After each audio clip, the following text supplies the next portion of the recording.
Hey there, tonight we're uncovering the gritty life of a medieval watchman. Far from the nightly glamour, the truth is they faced long, frigid nights, where the danger lurked not just in shadows, but in the mundane act of staying awake. If these stories help you unwind, I'd love a quick like or subscribe, but only if they're genuinely working for you. I'm curious where in the world you're listening from, so drop your location and local time in the comments. It's amazing seeing our little community span the globe through these historical tales. Now settle in, maybe turn on some white noise or grab your favorite blanket, and let's drift into tonight's story together. As you stand there in the murky shadows of a medieval alley, the cold night air gnaws at your bones, and the flickering torch in your hand casts a weak, jittery glow. Welcome to your life as a medieval watchman, where glamour is as absent as a decent night's sleep. Your job, to keep the peace in a town that seems to thrive on chaos after dark. Let's be real, it's about as thankless a gig as they come, and you're paid just a few pence a day for this privilege. To put that in perspective, a single loaf of bread might set you back about a penny. So, in essence, your nightly patrol barely keeps you fed. This isn't the romanticized medieval night we often hear about, filled with moonlit serenades and chivalrous knights. No, sir. This is the real deal, where the streets are more likely to feature a brawl than a ballad. You're expected to maintain order amidst the raucous nightlife, which often involves sorting out drunken brawls, catching petty thieves, and occasionally breaking up illicit gatherings. And those muddy lanes you patrol, they more accurately be described as an obstacle course of muck, waste, and who knows what else. The quaint cobblestones are slippery and uneven, perfect for twisting an ankle as you chase after some ne'er-do-well. Your equipment is basic at best. Forget about a sleek uniform or modern gadgets to help you in your duties. Instead, you're equipped with a cloak that's more whole than fabric and a club that's seen better days. The torch you carry is your best and only friend in the darkness, though it's about as reliable as a politician's promise. You can forget about armor unless you're lucky enough to be stationed at a better-off town that can afford it. And speaking of luck, the constant threat of a surprise skirmish is always lurking in the back of your mind. You see, with medieval towns often on edge due to rivalries, territorial disputes, or just plain old feuds, being caught unawares is a real concern. Let's talk economics for a second. Your wage, if you can even call it that, is pitiful. A few pence a day, just enough to keep you on this side of starvation. And you're not alone in this pitiful plight. Many of your fellow townsfolk are in a similar boat, scraping by on whatever they can earn from day to day. The cost of living, even in these times, can be staggering. A candle, a luxury item, might cost a whole penny, the same as a loaf of bread. Meat is an extravagance, often reserved for the wealthy or special occasions. So, when you're trudging through the muck, remember that your stomach growls not just from hunger, but from the economic disparity that defines your life. Let's not forget the sleep, or lack thereof. You're essentially nocturnal now, patrolling through the witching hours while the rest of the world slumbers. Your days are spent in a state of perpetual drowsiness, trying to catch rest whenever possible, but never quite enough to feel refreshed. The concept of a full 8 hours is as foreign to you as the idea of bathing more than once a fortnight. And yet, you soldier on because, well, what choice do you have? Your role as a watchman is crucial, even if it doesn't feel like it. You're the thin line between order and chaos, and every night you lace up your worn boots and take to the streets, you contribute to the fragile stability of your community. It's a job without glory, but one that keeps the town ticking, even if no one ever thanks you for it. So, next time you hear tales of the merry medieval nights, remember the reality behind the nostalgia. It's a world of grit and grind, where the watchman's role is both essential and all too often overlooked. As you stand your post, torch sputtering and shadows shifting, you carry on, not for the accolades, but because life in the medieval world demands it. And speaking of demands, let's dive into the mind-numbing drudgery that is the curfew bell. Ah, the curfew bell, a sound that once rang out across medieval towns like an incessant reminder of your unglamorous existence. It's your job to yank that rope when the sun begins to dip, signaling that it's time for honest folks to scurry home and for the less savory types to start their mischief. It's a task so dull that even the rats seem to yawn when they hear it. But don't let its simplicity fool you. This bell was a linchpin in maintaining the fragile order of this chaotic, cobblestone jungle.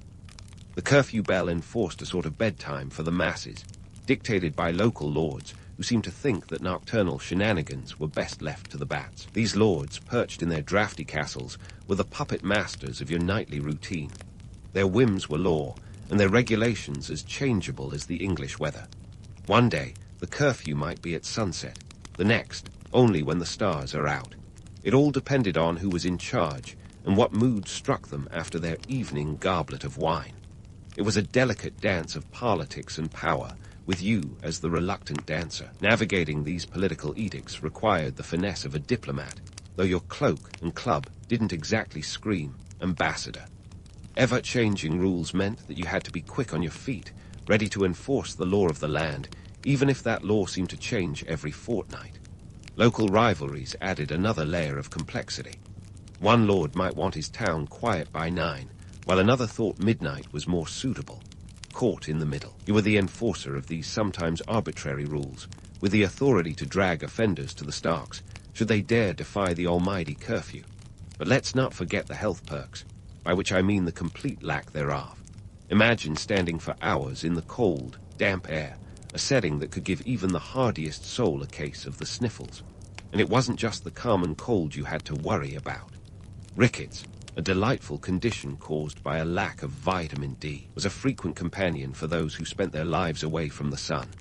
The irony of being nocturnal was that you were deprived of daylight, the very thing that could prevent your bones from morphing into something out of a horror show. And then there's the damp.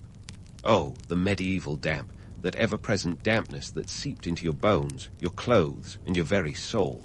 It wasn't just unpleasant, it was a health hazard.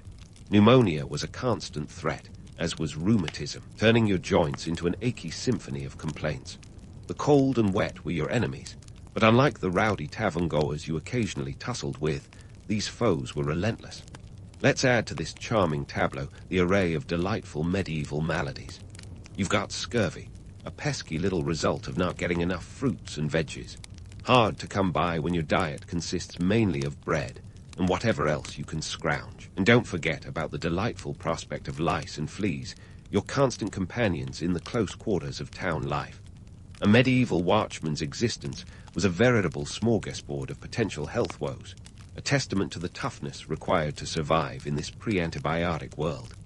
Yet, despite the health risks, the political chaos, and the grinding monotony, there's a certain gritty romance to the role of the medieval watchman. You were the eyes and ears of the night, a sentry standing against the tide of darkness. In a world where the line between civilization and anarchy was as thin as your threadbare cloak, you were a crucial cog in the medieval machine. You were the one who stood vigil while others slept, the barrier between the safe and the sinister.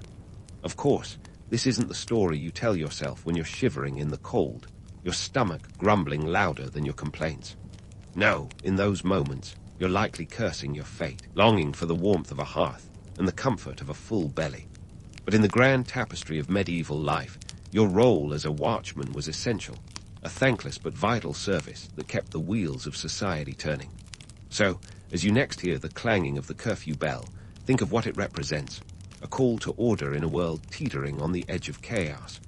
A reminder that, despite the grit and grime, the medieval night had its guardians, standing resolute against the shadows. And if that doesn't make the job worth it, well, at least it's better than mucking out the stables.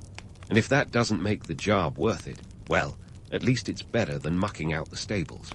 But hold your horses. Before you start romanticizing the life of a medieval watchman, let's take a closer look at the less-than-noble reality behind the myths. The image of the honorable watchman is one that history books, or should I say Hollywood, loves to paint in hues as rosy as a medieval sunset. Yet the reality, less gallant, more grubby. Think of it this way. If medieval towns were theaters, the watchmen were the reluctant stager hands, often working in the shadows, occasionally cashing in on some unscripted drama. Corruption and bribery were rampant, as predictable as the sunrise, and they painted the medieval night in shades of silver, the kind that jingled in your pocket. You see, the position of a watchman wasn't just a job. It was a delicate balancing act of survival.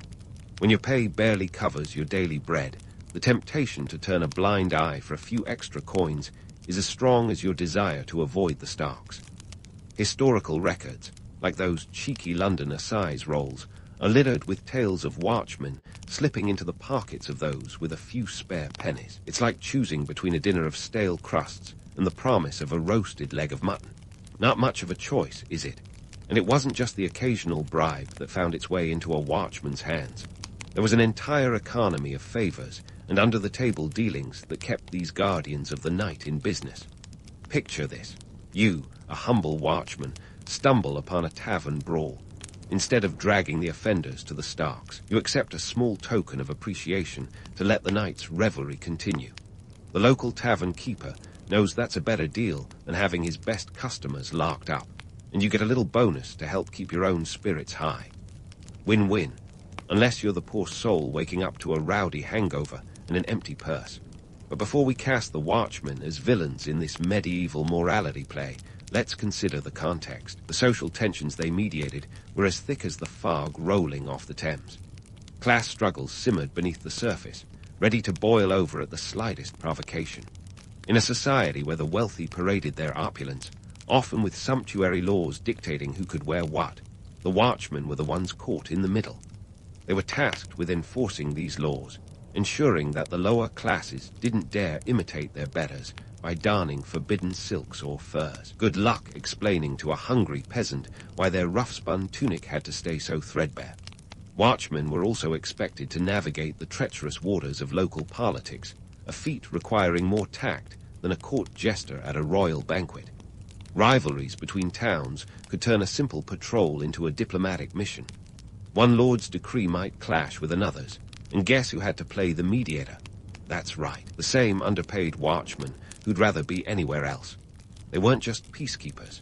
They were the reluctant referees in a never-ending game of medieval social chess. And let's not ignore the role of the watchman as the enforcer of curfews and chaos. When the town's elite decided that the common folk needed to be tucked away early, it was the watchman who had to ensure compliance. But enforcing such edicts often meant facing the ire of those who saw these laws as the whims of the privileged. Not exactly a task for the faint-hearted, especially when the night's revelers were fueled by ale and a sense of injustice. So, was the life of a medieval watchman as noble as the legends suggest? Hardly. Their role was less about heroics and more about survival, navigating a world where social tensions, economic disparity, and political intrigue were as common as the rats scurrying through the alleys. They were the unsung players in the grand medieval drama, their stories often lost to the romanticized tales of knights and chivalry. But make no mistake, they were an integral part of the tapestry, holding the threads of society together, even if their own lives were often hanging by a fraying strand.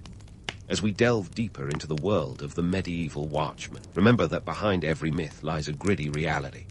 These guardians of the night weren't just keeping the peace. They were fighting their own battles against hunger, corruption, and the ceaseless demands of a society that was as unforgiving as it was fascinating. So next time you hear the clanging of that curfew bell, spare a thought for the watchman, standing resolute against the tide of history, one bribe at a time. And stay tuned, because the story of the watchman isn't over yet. There are still more shadows to explore, more myths to debunk, and more truths to uncover in this tale of medieval survival. But let's not put the cart before the horse, or in this case, the cudgel before the lantern. Before diving into the nitty-gritty of medieval watchman life, let's talk about the tools of the trade that were as essential as they were, well, primitive. First up, the humble lantern. Imagine trying to illuminate the dark alleyways of a medieval town with something that resembles an over-glorified candle holder, which is essentially what you had. These lanterns, often made of metal or horn, were the rudimentary flashlights of the day. They offered a flickering beacon of light, but let's be honest, they were about as reliable as a medieval map. The wind, it was not your friend. A stiff breeze could snuff out your light faster than you could say, "Bring back daylight." And yet, in a world without street lamps, this sputtering flame was your best bet against the encroaching darkness. Now, onto the trusty cudgel. If the lantern was your eye, the cudgel was your muscle. Think of it as the Swiss Army knife of medieval law enforcement, minus the versatility.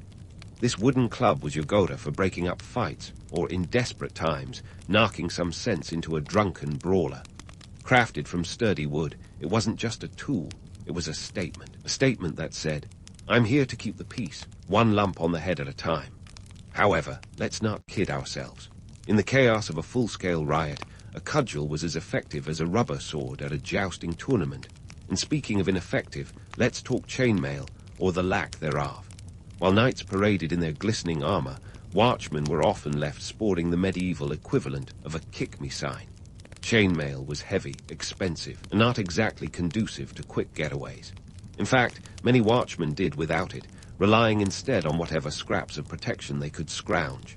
If you were lucky, you might have a gambeson, a padded jacket that offered some defense against blows. But in reality, your best armor was a good pair of running shoes, metaphorically speaking, of course, since sneakers wouldn't be invented for another several centuries. Now, you might wonder about the training that prepared these medieval sentinels for their nightly duties. The short answer, there wasn't much. Sure, some towns might have mustered together a ragtag crew of watchmen for a few drills, but formal training was about as common as a unicorn sighting. Most watchmen learned on the job, a baptism by fire, or more accurately, by tavern brawl. If you survived your first few nights, chances were you'd pick up a few tricks of the trade, like knowing just how far a drunken reveler could stagger before face-planting into the mud. Fires, you say? Oh yes, medieval towns were tinderboxes waiting for a spark. Wooden structures crammed together, thatched roofs, and open flames made for a dangerous combination. Watchmen had to be ever vigilant for the telltale glow of flames licking the night sky. But here's the kicker. Firefighting equipment was rudimentary at best, buckets and maybe a hand pump if you were fortunate. Think of it as trying to douse a bonfire with a garden hose. Your best strategy was often to yell, "Fire!" and hope the townsfolk rallied with their own buckets in a desperate attempt to save their homes. But let's not forget about the full-scale riots. The medieval riot. A chaotic blend of social unrest, economic discontent, and too much ale. Watchmen were expected to quell these uprisings with little more than their wits and that trusty cudgel. In the absence of riot shields or tear gas, the best tactic was often to wait for the mob to tire itself out, all while hoping you didn't get clobbered in the process. It was a precarious dance, one that required both courage and a fair bit of luck.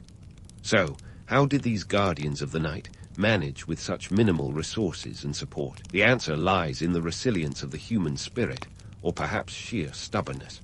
Watchmen were often drawn from the same communities they patrolled, which meant they had a vested interest in maintaining order. This was their home, after all, and they were determined to protect it, even if the odds were stacked against them. Sure, the pay was meager, and the risks were high. But in a world where social safety nets were as rare as dragons, the job of a watchman offered a sense of purpose and a chance to contribute to the community. It was a tough gig, no doubt, but someone had to do it. And so, night after night, these unsung heroes took to the streets, armed with nothing more than a flickering lantern, a solid cudgel, and a determination as unyielding as the cobblestones beneath their feet. As we continue to peel back the layers of the medieval watchman's life, remember that the story doesn't end here. There's more to uncover, more myths to bust, and more truths to reveal about these steadfast sentinels of the night. So stay tuned, because the shadows still hold secrets waiting to be told. As we continue to peel back the layers of the medieval watchman's life, let's zoom out for the big picture, a sweeping panorama of medieval society where these unsung heroes played a starring role, albeit sans spotlight. You see, the watchmen were more than just nighttime nuisances with a penchant for curfew bells and cudgels. They were a living, breathing testament to the seismic shifts happening in medieval society. First things first, let's talk urbanization. Medieval towns were popping up like mushrooms after a rainstorm, a testament to humankind's inexplicable urge to live in close quarters with their fellow man and all his questionable smells. By the 12th century, Europe was experiencing a veritable boom in urban centers. London, Paris, and Venice were becoming bustling hubs of commerce and culture, each home to tens of thousands of people. London alone had about 60,000 souls by the 14th century. With this rise in population came an inevitable increase in crime, chaos, and the need for some semblance of order. Enter our watchmen, the early adopters of crowd control. But there was more than just a need for keeping the peace. This was a time when feudalism was starting to fizzle out like a damp firework. The rigid social hierarchy, where everyone knew their place from serf to squire, was giving way to something new, something that smelled suspiciously like early capitalism. The economy was shifting from land and labor to trade and money. Merchants were the new black, and marketplaces were the lifeblood of these burgeoning urban centers. Watchmen were the ones who ensured that these marketplaces didn't descend into a medieval version of Black Friday chaos.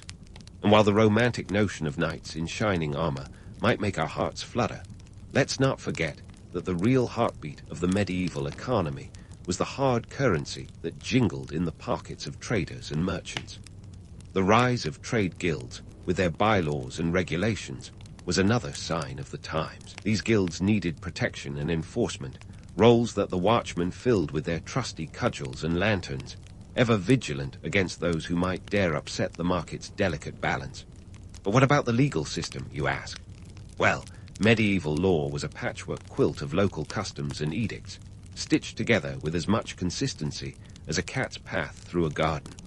The watchmen were part of this motley crew of law enforcement, handed the unenviable task of upholding laws that could change as quickly as a noble's mood. Yet, despite, or perhaps because of, this chaos, the seeds of modern law enforcement were being sown. Fast forward several centuries, and you see the direct legacy of these medieval watchmen in the barbies of London and the beat cops of New York. The concept of a dedicated group tasked with maintaining public order, a notion that seems as natural to us as gravity, was once revolutionary. The watchmen's nightly patrols, their vigilant watch over the sleeping town, laid the groundwork for what would eventually become organized police forces. Of course, let's not wax too lyrical. The life of a medieval watchman was less about noble duty and more about grim necessity. Their existence was a testament to human endurance, a blend of survival instinct and sheer stubbornness. They were the Knights Defenders, standing against the tide of chaos not for glory, but because someone had to do it. And while we may romanticize their role today, the truth is their life was tough, full of grit, grime, and thankless nights. Yet in their own way, these watchmen were as crucial to the medieval world as the kings and knights who get all the press. They were the ones who kept the gears of society turning, one grumbling stomach and flickering torch at a time. So, next time you hear the romantic tales of medieval knights and noble quests, spare a thought for the watchmen, who, with little fanfare and even less pay, kept the night at bay. In the end, the story of the medieval watchmen is one of resilience and adaptability.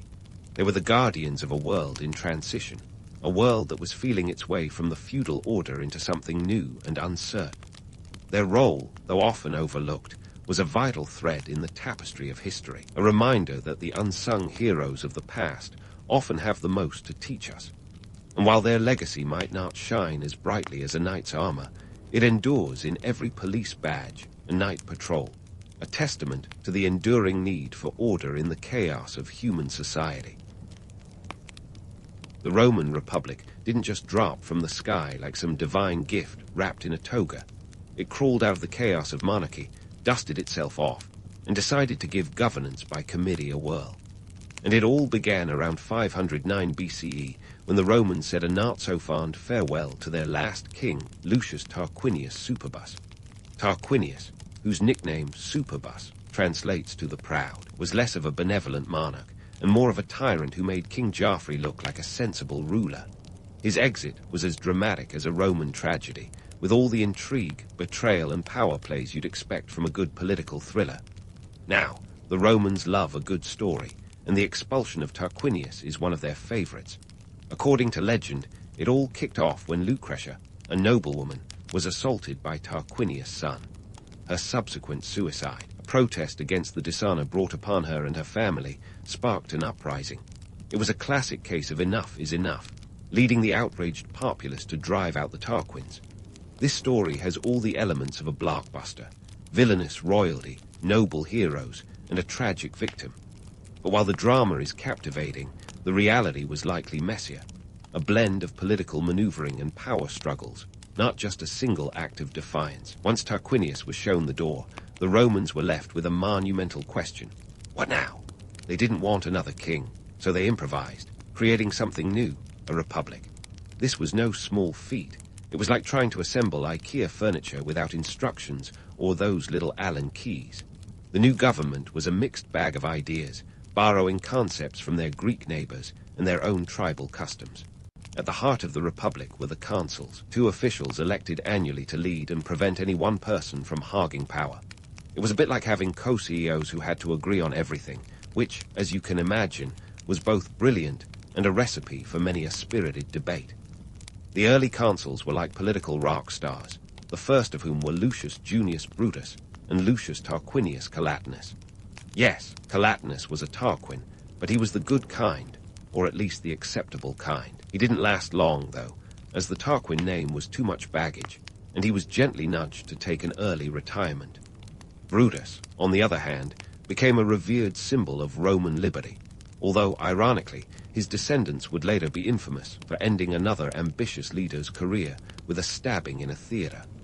But the establishment of the Republic wasn't just about swapping out crowns for togas and calling it a day. The real challenge was balancing the power between the patricians, the elite aristocrats, and the plebeians, the common folk.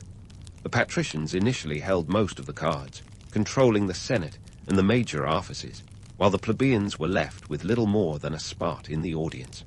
This imbalance led to a series of clashes known as the conflict of the orders, a struggle for political equality that was as fierce as any gladiatorial game.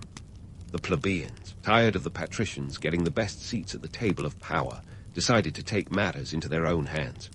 Around 494 BCE, they marched out of Rome in what's known as the First Secession of the Plebs. Picture a massive walkout, like a strike but with sandals and tunics, and instead of demanding better pay, they wanted political rights. The patricians, realizing they couldn't run Rome without the plebeians, eventually gave in and created the office of the tribune of the plebs, a role with the power to veto decisions that were harmful to the commoners. This was just the beginning of a long and winding road towards a more balanced republic.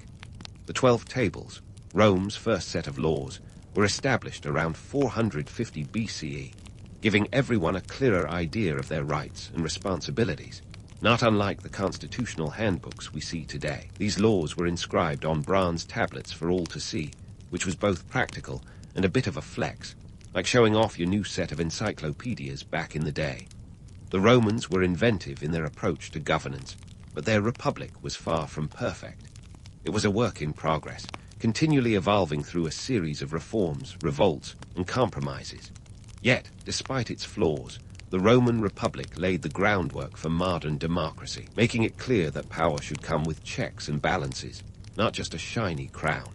And while the legends and myths of Rome's founding are captivating, they remind us that history is often a mix of fact and fiction, with a generous dash of embellishment for good measure. So, as the Romans hammered out the nuts and bolts of their republic, they didn't just throw the patricians and plebeians into a room and hope for the best. No, they had to create a system that was as intricate as a Swiss watch, and just as likely to need constant tinkering. At the heart of this setup were the consuls, the Senate, and the popular assemblies, each with their own roles, responsibilities, and let's be honest, ambitions. Let's start with the consuls, those co-CEOs of Rome, a role that came with a snazzy toga and a one-year term. There were 2 consuls elected annually, a clever move to prevent any single person from pulling a Julius Caesar and grabbing too much power. Each consul could veto the other's decisions, which sounds like a recipe for gridlock, but somehow they made it work. The consuls were the top dogs in both military and civil matters, leading armies into battle and presiding over the Senate and assemblies. But their power wasn't absolute. It was more like borrowing your dad's car. You were in control, but there were rules, lots of them. The Senate, meanwhile, was the embodiment of Roman gravitas, a council of elder statesmen that lent the Republic its aura of wisdom and continuity. It was primarily composed of patricians, those aristocratic families who could trace their lineage back to the founding of Rome, or at least claim to. The Senate's role was to advise the consuls, although advise often meant strongly suggest, with a side of arm-twisting. They controlled finances, foreign policy, and, crucially, had significant influence over legislation. It was like your well-meaning, albeit somewhat meddling, family elder who always had a say in your life choices. And then there were the popular assemblies, the voice of the people. If by people, you meant those who were free male citizens. These assemblies were where Romans could vote on laws, elect magistrates, and make their voices heard. There were several types, including the centuriate assembly, which was heavily weighted in favor of the wealthy, because who doesn't love a democratic system skewed by cash? Then there was the tribal assembly, which was a bit more egalitarian, dividing voters by tribes rather than wealth. But even here, the influence of the patricians loomed large. As you can imagine, this setup led to a fair bit of drama, particularly during the conflict of the orders, a centuries-long struggle for equality between patricians and plebeians.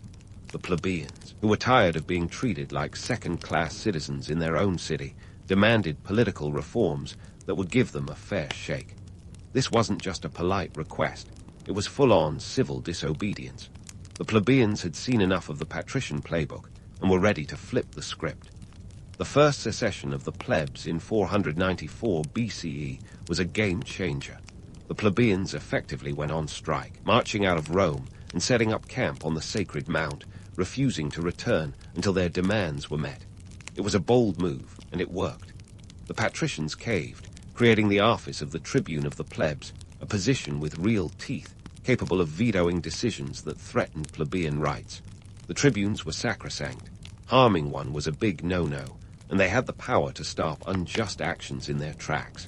But the plebeians weren't done yet. They wanted laws that were clear and fair, not whispered secrets among the patricians.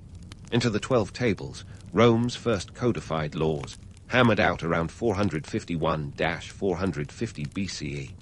These were literally set in stone, or bronze, to be precise, ensuring everyone knew the rules of the game. The 12 Tables covered everything from property rights to legal proceedings, and while they weren't perfect, they were a massive step forward in creating a more just society. Think of them as Rome's version of a constitution, minus the parchment, and plus a lot of heavy metal. While the 12 Tables were a win for transparency, they didn't end the plebeian struggle. The road to equality was long and winding, with many more confrontations and compromises lying ahead.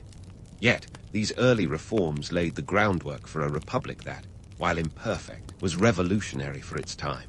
It showed that governance could evolve, that power could be shared, and that the common people had a voice, an idea that would echo through the ages. Meanwhile, the Senate continued to be a bastion of patrician power, but it couldn't completely ignore the growing influence of the plebeians. The balance of power was shifting, albeit slowly, and every concession the patricians made was a step toward a more inclusive republic. The plebeians would eventually gain access to the highest offices, like the consulship, but not without a fight. The Roman Republic's early political structure was a complex dance of power, influence, and negotiation, where every move was scrutinized and every decision had far-reaching consequences. It was a system that relied on a delicate balance between different social classes, and while it often faltered, it also adapted, proving that even in ancient times, politics was a game of give and take. And while the legends and myths of Rome's founding are captivating, they remind us that history is often a mix of fact and fiction, with a generous dash of embellishment for good measure. As the Republic evolved, so did its society, reflecting the dynamic interplay between tradition and innovation, between the old guard and the rising new. The plebeians' struggle for political equality was far from over, and the road ahead would be fraught with challenges, but the seeds of change had been sown. The Roman Republic was a living, breathing entity, constantly reshaping itself in response to the needs and demands of its people, a testament to the enduring power of civic courage and the relentless pursuit of justice. As the Roman Republic found its groove, it was like a band still figuring out its sound. Some tunes were hits, others, well, not so much. The political stage was set, but it was the economy that really drove the plot. Let's dive into the gritty world of Roman economics, where land wasn't just property, it was power. If you thought monopoly could end friendships, the Roman version could start wars. First, let's talk land distribution, a hot-button issue that could make even the calmest senator break a sweat. In Rome, land was the ultimate status symbol. Owning land meant you were somebody, and not just because it gave you a nice view of the forum. It was your backstage pass to the political arena. Only landowners could hold certain offices or serve in the army. But this wasn't exactly a fair game. The patricians, with their aristocratic lineage and deep pockets, often controlled vast estates, while the plebeians, the common folk, were left scrambling for scraps. Enter the latifundia, those sprawling estates that were less about pastoral charm and more about agricultural efficiency. These massive farms were the Roman equivalent of a megacorporation, swallowing up smaller farms faster than you could say, agrarian crisis. And who worked these lands? Slaves, lots of them. In fact, by the 2nd century BCE, slavery was the backbone of the Roman economy, accounting for around a third of the population in some areas. Forget the romanticized view of idyllic countryside villas. These were industrial-scale operations run with ruthless efficiency. Trade, too, was a vital cog in the Roman machine. Rome's location was prime real estate for commerce, sitting at the crossroads of the Mediterranean, a bustling hub where goods from across the known world changed hands. Wine, olive oil, grain, pottery, slaves, you name it, Rome traded it. But trade was a double-edged sword. While it brought wealth and exotic goods, it also exposed Rome to the volatile swings of supply and demand, the ancient version of market crashes. When the grain supply from Egypt hit a snag, it wasn't just a bad day on the stock exchange. It could mean bread riots in the streets. Now, onto the Gracchi brothers, Tiberius and Gaius, the poster boys of Roman reform who tried to tackle these economic woes. Think of them as the original dynamic duo, though their story was less superhero and more Shakespearean tragedy. Tiberius Gracchus, the elder brother, was elected tribune in 133 BCE with a radical idea: land reform. He proposed redistributing public land to the plebeians, essentially giving the little guy a shot at the big leagues. Noble, yes, but also a direct threat to the patricians' grip on power. Tiberius's plan was about as popular with the Senate as a tax audit at a toga party. They saw it as a direct assault on their privilege, and they weren't having it. Tensions boiled over, and Tiberius met a grim fate at the hands of a mob of senators, an early and brutal taste of political violence that would become all too common in Rome's future. In a dramatic twist, Tiberius was clubbed to death on the Senate steps, his body unceremoniously tossed into the Tiber River. It was a clear message. Reformers weren't welcome, but the Gracchi were nothing if not persistent. Enter Gaius Gracchus, who picked up his brother's torch and ran with it, determined to push through reforms that would level the playing field. Elected tribune in 123 BCE, Gaius was a whirlwind of legislation, introducing measures that would lower grain prices, extend Roman citizenship, and curb the power of the Senate. His reforms were ambitious, and they struck a chord with the plebeians, who rallied behind him. Yet, like his brother, Gaius faced fierce opposition. The Senate, feeling the heat, resorted to underhanded tactics, passing laws to undermine him and stirring up public sentiment against his policies. The tension reached a boiling point in 121 BCE when a violent clash erupted in the streets. Gaius, facing an armed confrontation, chose to take his own life rather than fall into the hands of his enemies, a tragic end for a visionary reformer. The fallout from the Gracchi brothers' saga was seismic. Their deaths marked a turning point, shattering the illusion of a peaceful republic and opening the floodgates for political violence. It was a wake-up call, showing that Rome's democratic facade was cracking under the strain of social and economic inequality. The agrarian crisis wasn't just about land. It was about power, privilege, and the fight for a fair share of the Roman dream. In the wake of the Gracchi, Rome's political landscape was irrevocably altered. The patricians had won the battle, but the war was far from over. The plebeians, emboldened by the brothers' legacy, continued to push for change, while the Senate grappled with maintaining order in a society that was becoming increasingly polarized. The tension between rich and poor, between tradition and reform, would continue to simmer, setting the stage for further upheaval. As we move forward, keep an eye on these economic engines. They were the pulse of the Republic, driving the narrative and shaping the destinies of Rome's citizens. The story of the Roman Republic is as much about economic power as it is about political intrigue, a complex tapestry of ambition, greed, and the relentless pursuit of advantage. And while the myths of Rome's grandeur are captivating, reality was often a brutal struggle for survival in a world where the stakes were as high as the soaring columns of the Forum. And so, with the Roman economy busier than a forum on market day, we pivot to the military machine that powered Rome's expansion like an ancient juggernaut. Imagine Rome as a gluttonous empire-building beast that never skipped leg day. Its military might was the stuff of legends or nightmares, depending on which side of the Roman sword you were standing. At the core of this military dynamo was the citizen-soldier model, a system that turned everyday Romans into weekend warriors with a penchant for conquest. In the early days of the Republic, military service was a civic duty, not just a career choice. If you were a male landowner, congratulations. You were automatically enrolled in Rome's version of the National Guard. It was a brilliant scheme. Citizens fought for their own land, literally putting skin in the game. This wasn't just patriotism, it was self-interest, wrapped in a toga. But here's a twist. While the citizen-soldier model sounds democratic, it was heavily skewed in favor of the wealthy. Only those who could afford their own armor and weapons, think of it as a bring-your-own-gear policy, were eligible. So, the richer you were, the better equipped you were, and the higher up you'd climb in the military ranks.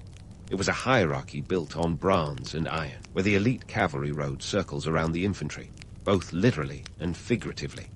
Now, onto the Punic Wars, the three-act epic that pitted Rome against Carthage in a battle for Mediterranean supremacy from 264 to 146 BCE. Think of Carthage as the cool kid with a killer navy and a knack for trade, while Rome was the scrappy upstart with a land army that could rival any. The First Punic War kicked off over Sicily, a strategically vital island that was the ancient world's equivalent of prime beachfront property. Despite Carthage's naval superiority, Rome pulled a classic monkey see, monkey do, and built a fleet seemingly overnight. They added a nifty innovation, the corvus, a boarding bridge, turning sea battles into land skirmishes. By 241 BCE, Rome had Carthage on the ropes, winning Sicily and forcing Carthage to cough up a whopping 200 talents of silver. That's about 82 million bucks in today's money. The Romans were learning fast, and their ambition was as boundless as a Roman general's ego. Cue the Second Punic War, starring the legendary Hannibal Barca. He was the Carthaginian general with a strategic mind sharper than a Roman gladius and a penchant for crossing mountains with elephants. In 218 BCE, Hannibal pulled off one of history's greatest military feats, leading his army across the Alps into Italy. There's a reason this guy gets major airtime in the history books. His tactics were as audacious as they were brilliant. Hannibal's campaign was a masterclass in guerrilla warfare, winning several key battles, including the infamous Battle of Cannae in 216 BCE, where he outmaneuvered and annihilated a Roman force twice his size. The Romans lost around 50,000 soldiers in a single day, catastrophe that would have buckled a lesser state. But Rome was nothing if not resilient. They refused to negotiate, rallying their forces and adopting a war of attrition. The strategy was simple: wear Hannibal down until he was too exhausted to continue. Enter Scipio Africanus, the Roman general who would become Hannibal's ultimate nemesis. Scipio was a military prodigy with a flair for the dramatic and a talent for turning the tide of war. By 204 BCE, he had convinced the Senate to let him take the fight to Carthage, striking at the heart of Hannibal's support. At the Battle of Zama in 202 BCE, Scipio delivered the final blow, defeating Hannibal and securing Rome's dominance. Carthage was forced to pay another staggering indemnity, and Rome's victory cemented its reputation as the big kahuna of the Mediterranean. But victory came at a price. The human and financial costs of the Punic Wars were astronomical. Rome's population was decimated. Estimates suggest up to a quarter of Roman citizens were wiped out during the Second Punic War alone. The economic toll was equally brutal, with war debts and reparations straining Rome's coffers. Yet, in true Roman fashion, they turned adversity into opportunity, expanding their territories and influence across the Mediterranean and beyond. The expansion brought new challenges and opportunities, reshaping the Republic in ways that were both transformative and tumultuous. The influx of wealth and slaves from conquered territories fueled Rome's economy, but also exacerbated social inequalities. Landless veterans returned home to find their farms in ruins, swallowed up by the ever-growing latifundia. The social fabric of Rome was being stretched thinner than a Roman soldier's patience on a long march. As Rome's empire expanded, so did the power of its military leaders, a change that would have seismic implications for the Republic. Generals like Scipio became celebrities, wielding influence that sometimes outstripped even the Senate.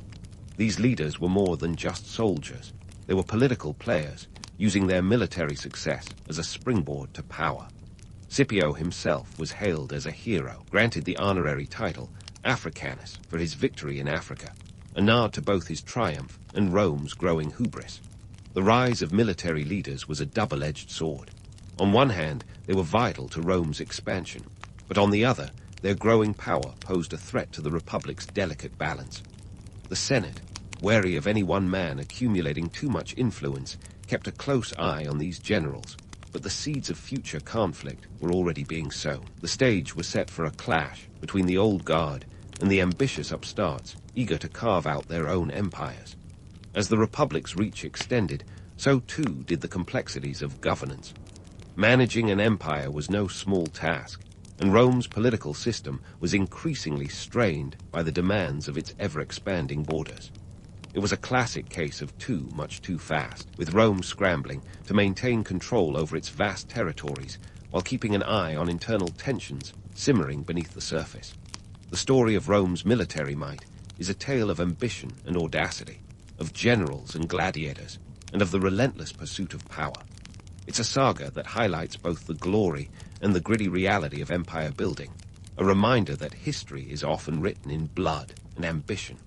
The Punic Wars were a defining chapter in Rome's ascent, testament to their military prowess and unyielding spirit, even as they foreshadowed the internal struggles that would one day bring the Republic to its knees. As we delve further into the annals of Roman history, keep in mind the lessons of the Punic Wars, that with great power comes not just responsibility, but also the potential for great upheaval. The Republic was a formidable force, but it was also a fragile construct, held together by the tenuous threads of power, politics, and personality. The next chapters in Rome's story would see these threads tested to their limits, as the Republic navigated the turbulent waters of change and conflict. As Rome's tentacles stretched across continents like some ancient octopus with a thirst for conquest, the internal gears of the Republic began to grind ominously.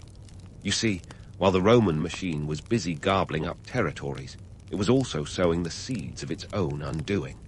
Because, let's face it, managing an empire is like trying to keep a toga clean at a bacchanalia, nearly impossible and very messy. Enter Julius Caesar, the man who would become the fulcrum around which the Republic's fate pivoted. Born in 100 BCE to the patrician Julii family, Caesar had ambition written into his DNA, along with a dash of audacity and a flair for political theatrics. He wasn't content to just be another cog in the Roman political machine. No, Caesar was more of a go big or go home kind of guy, and boy, did he go big. Caesar's rise was meteoric, fueled by a cocktail of charisma, cunning, and a knack for knowing exactly when to roll the dice. By 59 BCE, he was elected consul, Rome's equivalent of a rock star politician, and it wasn't long before he was off to Gaul, where he spent nearly a decade playing a game of conquest that would give Alexander a run for his money. At the height of his military campaign, Caesar claimed to have subjugated over 300 tribes and annihilated around 1 million Gauls. Now, whether those numbers are a bit like a fisherman's tales, embellished with each retelling, remains up for debate, but what isn't disputable is Caesar's impact. His victories brought vast wealth to Rome and a legion of loyal soldiers who'd follow him to the ends of the earth, or at least to the Rubicon. Speaking of the Rubicon, that little river became the stage for one of history's most dramatic moments. In 49 BCE, with the political climate in Rome as tense as a gladiator's grip on a trident, Caesar stood at its banks, contemplating his next move. He knew that crossing it with his army meant civil war. It was a choice between returning home as a private citizen or marching on Rome as a revolutionary. With a decisive Alia Iacta Est, the die is cast. Caesar plunged Rome into chaos, forever changing the course of history. Caesar's march on Rome wasn't just a military maneuver, it was a seismic shift in the political landscape. The Senate, caught with their togas in a twist, fled, and Caesar entered Rome unopposed, hailed by many as a hero. His swift actions and clemency towards former enemies won him popularity with the masses, but to the Senate, he was a threat that needed quelling. Caesar, now the dictator, took on the Herculean task of reforming the Republic, introducing changes like the Julian calendar, which you might recognize as the precursor to our modern-day calendar. He also expanded citizenship, restructured debt, and instituted land reforms, all while keeping an eye on the Senate, where daggers were being sharpened, literally. While Caesar's reforms were significant, they also underscored the Republic's failing institutions. The Senate, once the bastion of Roman virtue, had become a den of squabbling aristocrats more concerned with preserving their privileges than addressing the needs of an empire bursting at the seams. Caesar's concentration of power was seen as both a solution and a symptom of Rome's deeper problems. A republic in name only, with the trappings of democracy, but the soul of an autocracy. As Caesar's influence grew, so did the conspiracies against him. The Ides of March, 44 BCE, is one of those dates that resonates through history like a tragic refrain. Caesar, warned by a soothsayer to beware, shrugged off superstition and met his demise at the hands of 60 senators, including his pal Brutus. It was a betrayal that would make Shakespeare salivate, and it left Rome in turmoil, proving that assassinating a leader doesn't always solve your problems. Sometimes it just creates new ones. In the power vacuum that followed, Rome was treated to the political equivalent of a reality show, complete with alliances, betrayals, and enough drama to put any soap opera to shame. Enter Augustus, or as he was known before his rebranding, Octavian, Caesar's adopted heir. Augustus was a master of political maneuvering, playing the long game with the patience of a chess grandmaster. By 27 BCE, he had consolidated power, but unlike his predecessor, he wore the crown of emperor with the guise of a republican leader, shrewdly maintaining the facade of a republic while holding the reins tightly in his grasp. The transformation from republic to empire was complete, and Augustus's reign marked the beginning of the Pax Romana, a period of relative peace and stability, except, of course, for the occasional frontier skirmish and internal intrigue. The Senate, now more ceremonial than sovereign, watched as Rome's power shifted from the halls of politics to the palaces of emperors. So, what does the rise and fall of the Roman Republic teach us? For starters, that power is a double-edged sword, capable of both creation and destruction, and that ambition, unchecked, can be as corrosive as the acid baths of a Roman bathhouse. It's a tale of human nature, where the thirst for power and wealth can drive a society to greatness, but also to ruin. A reminder that history, with all its grandeur and grit, is written by the victors and remembered by the survivors. As you drift off to sleep, ponder the legacy of the Republic, a complex mosaic of innovation, ambition, and human folly. It's a historic tapestry woven with the threads of triumph and tragedy, a story that resonates even today, echoing through the corridors of power and the pages of history. Sweet dreams of ancient Rome, where the drama was real, the stakes were high, and the lessons timeless. In the grand tapestry of ancient history, where empires rose and fell like over-enthusiastic soufflés, the Achaemenid Empire stands out as a particularly impressive dish. It all started with Cyrus the Great, a man whose resume reads like the ancient version of a LinkedIn influencer. Born around 600 BCE, Cyrus wasn't just content with being a regular king. Oh no, he had visions of empire building that would make modern corporate titans weep with envy. Cyrus hailed from the Persians, a group that was then more a footnote than a headline in the annals of history. But Cyrus had a knack for networking, and his first major move was to unite the Medes and the Persians, like merging two rival tech startups to create an ancient superpower. In 550 BCE, Cyrus overthrew his grandfather Astyages, the king of the Medes, not with a hostile takeover, but by convincing the Medes that rebellion was the next best thing since sliced bread. If there had been a Forbes 30 under 30 list back then, Cyrus would have been on it, probably on the cover, smirking in a way that said, "I just conquered the Medes. What have you done today?" Now, let's talk about Cyrus's legendary conquest of Babylon in 539 BCE. This wasn't just another notch on his sword. It was a masterclass in strategic conquest. Babylon, the Las Vegas of its time, was a cultural and economic powerhouse. Taking it down was no small feat, but Cyrus did it with a cunning plan that would make modern generals nod in approval. According to the Nabonidus Chronicle, the Euphrates River was diverted, allowing Cyrus's troops to march into the city under the cover of darkness. It was less about brute force and more about brains. Think an ancient Ocean's 11, but with fewer tuxedos and more chainmail. Now, here's where the PR magic happens. Cyrus the Great is often portrayed as the benevolent conqueror, a ruler who respected the customs and religions of those he conquered. This image isn't entirely without merit. After all, he did issue the Cyrus Cylinder, sometimes touted as the first charter of human rights. But let's not get too carried away. While Cyrus was undoubtedly a more enlightened ruler than, say, the Assyrians who came before him, who were about as subtle as a sledgehammer, his benevolence was also a savvy political strategy. Keeping the locals happy meant fewer rebellions and a more stable empire. It's like the difference between being a dictator and a benevolent dictator. Both are firmly in charge, but only one gets invited to the good parties. Cyrus's empire wasn't just about military might. It was also a logistical marvel. The Royal Road, stretching over 500 miles, connected the empire like a sprawling ancient highway system, allowing messages to be relayed with remarkable speed. Herodotus, the ancient historian known for his flair for the dramatic, claimed that couriers could travel the entire length of the road in just 9 days. Whether or not that's an exaggeration, and with Herodotus, it often is, the road was a testament to Cyrus's vision of an interconnected empire. But let's not sugarcoat things too much. Life in the Achaemenid Empire wasn't all grand roads and enlightened rulership.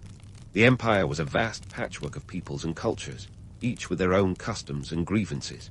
While Cyrus was adept at managing these differences, the empire was always a delicate balance of power, more Jenga tower than steel fortress. Plus, running an empire is expensive. Taxes were a fact of life, and while we don't have exact figures, it's safe to say that the tax collectors of the day were about as popular as traffic wardens are now. Cyrus's death in 530 BCE marked the end of a remarkable reign, but it was far from the end of his legacy. He was succeeded by his son Cambyses Roman II, and the empire continued to expand. Yet, Cyrus's shadow loomed large, not just in the physical expanse of the empire, but in the cultural memory of what it meant to be a ruler.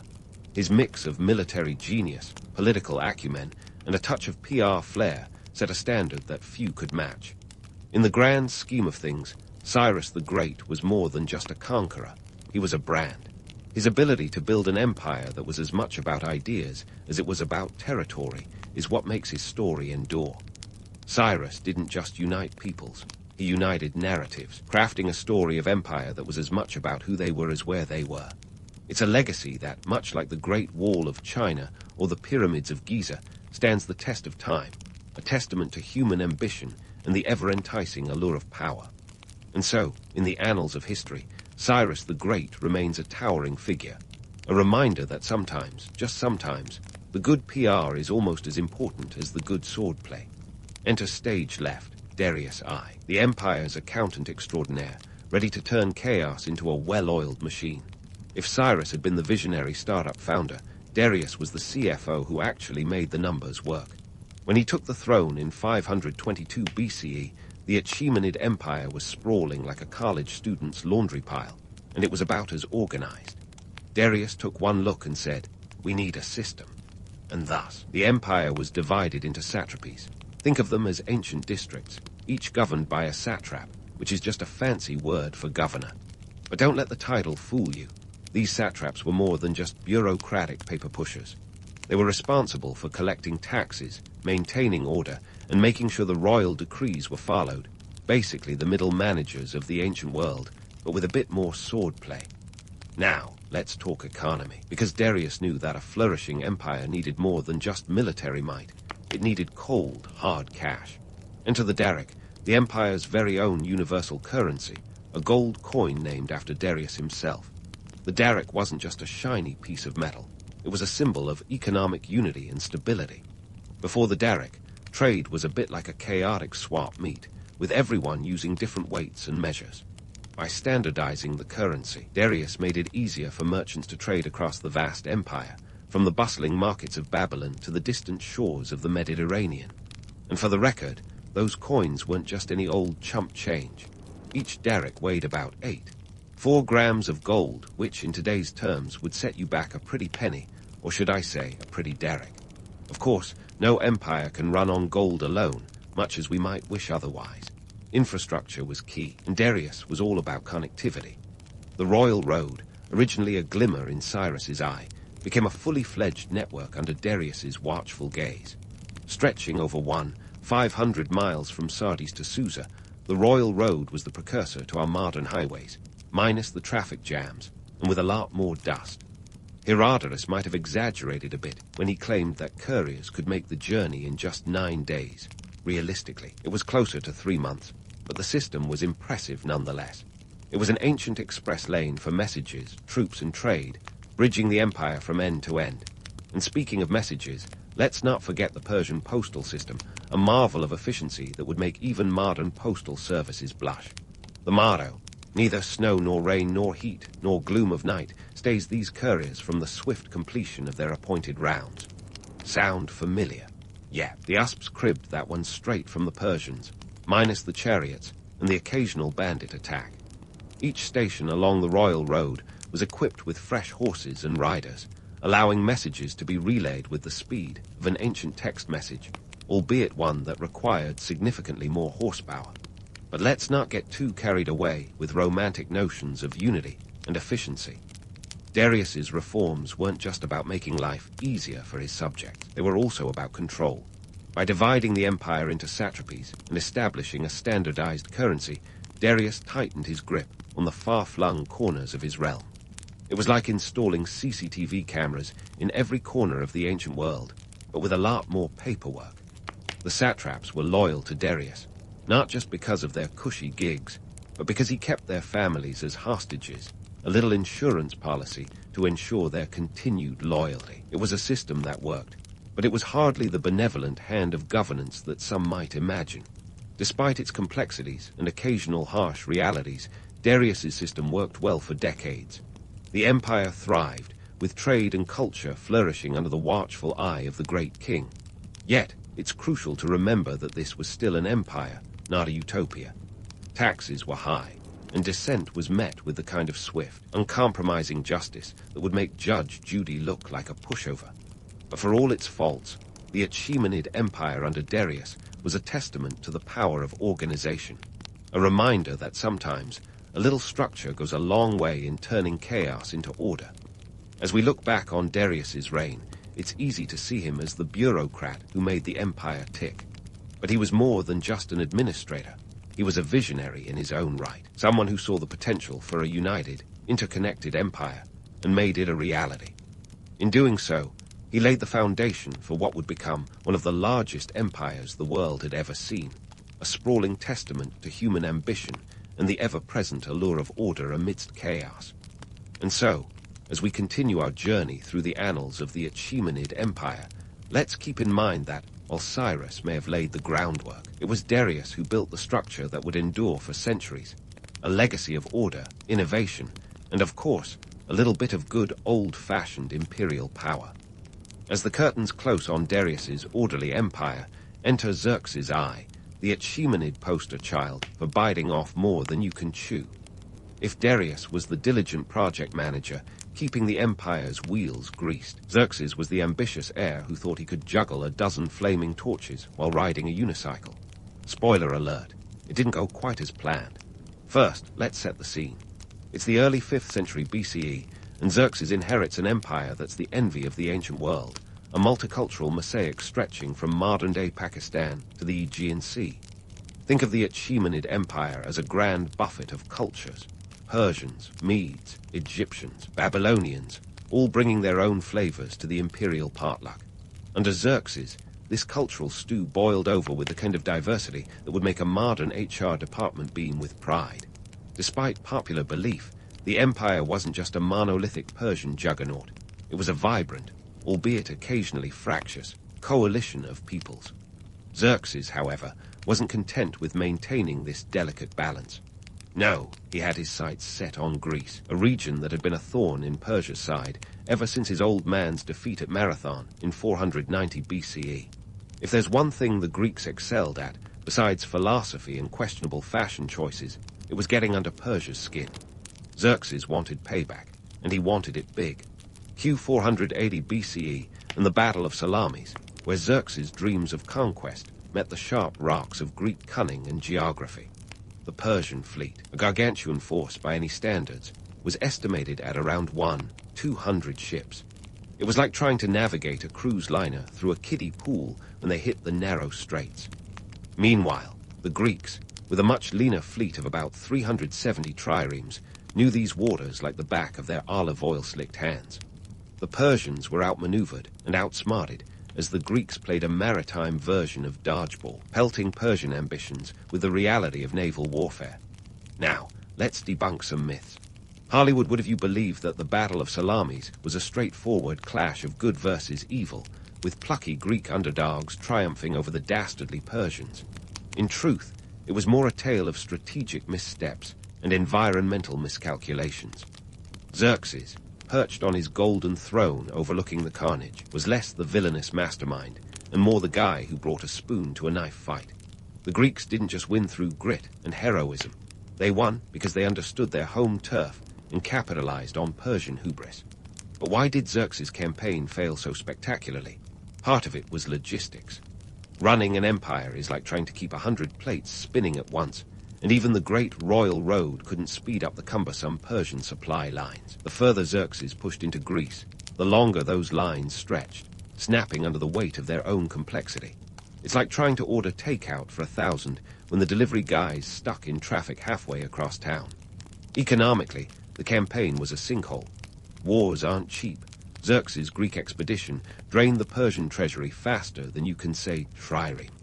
The costs of maintaining such a colossal fleet and army were astronomical, a financial black hole that threatened to swallow the empire's prosperity. This wasn't just a military blunder. It was an economic catastrophe that left the empire teetering on the brink. So, was Xerxes the architect of his own downfall? In many ways, yes. His military campaigns were ambitious but poorly executed, lacking the strategic finesse that had characterized Darius' reign.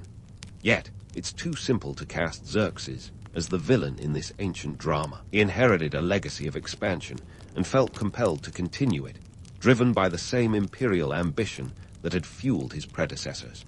His failure wasn't just personal. It was symptomatic of the structural weaknesses inherent in maintaining such a vast empire. Xerxes' reign, often seen as the beginning of the Achaemenid decline, reflects the harsh realities of imperial overreach. It's a cautionary tale about the limits of power, a reminder that even the greatest empires can falter when ambition outpaces practicality.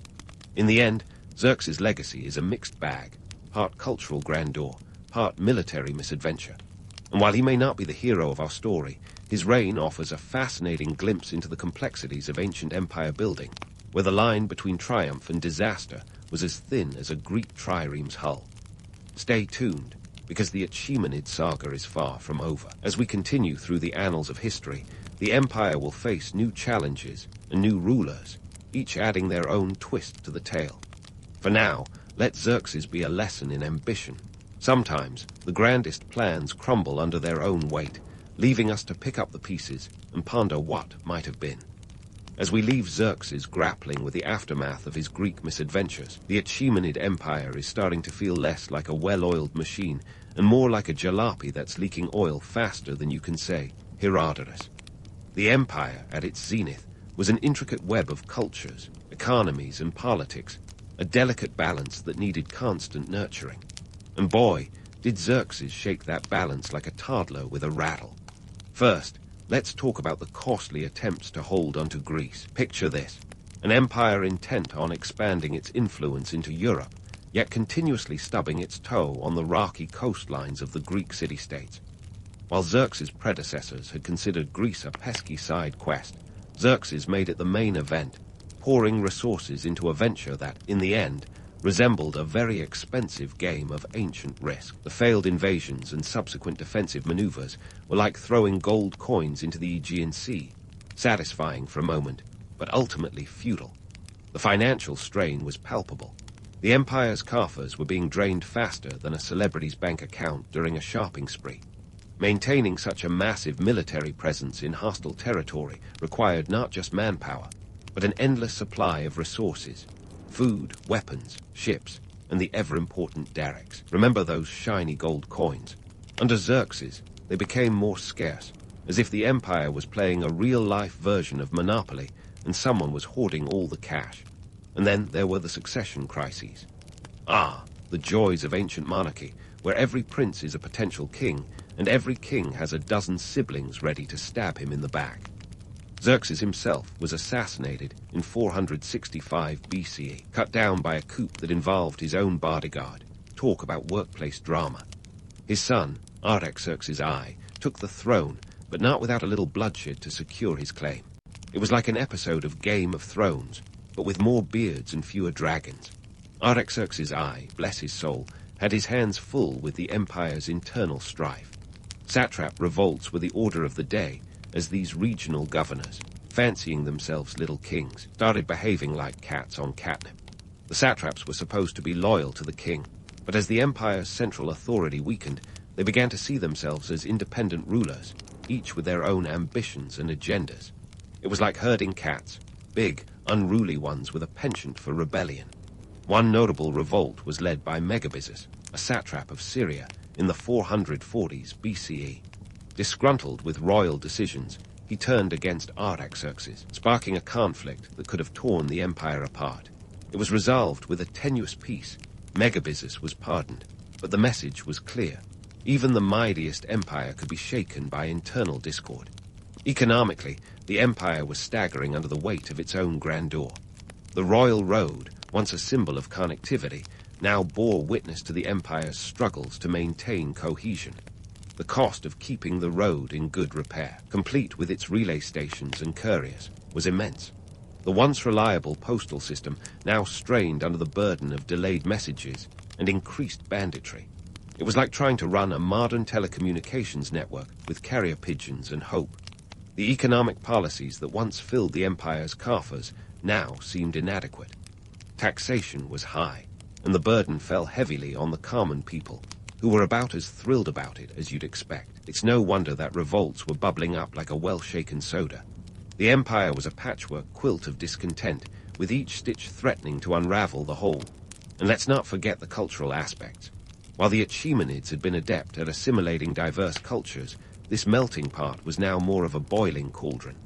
The Greeks, Babylonians, Egyptians, and others were part of this grand empire, but beneath the surface, tensions simmered. The Greeks, in particular, were a constant thorn in the side, their city-states remaining fiercely independent and occasionally rebellious. It was a relationship best described as it's complicated. In the grand narrative of the Achaemenid Empire, the internal strife and economic woes of this period are a stark reminder of the challenges of maintaining a vast, multicultural empire. The costs of overreach, both literal and figurative, were catching up with the empire. It's a tale as old as time. The bigger you are, the harder you fall, especially when your foundation is starting to crack. Yet, despite these challenges, the Achaemenid Empire endured, for a time at least, a testament to the resilience of its people and the enduring allure of power. But as we edge closer to the empire's twilight years, one thing becomes clear. The cracks were there, and they were growing. Like an ancient soap opera, the drama was far from over, with plenty more twists and turns waiting in the wings. Stay tuned, because the story of the Achaemenid Empire is about to get even more tangled. With new rulers on the horizon and old problems refusing to fade, the saga promises to be as gripping as ever. As the Achaemenid Empire teetered on the brink of chaos, a new player emerged on the world stage, ready to flip the script and write his own legend.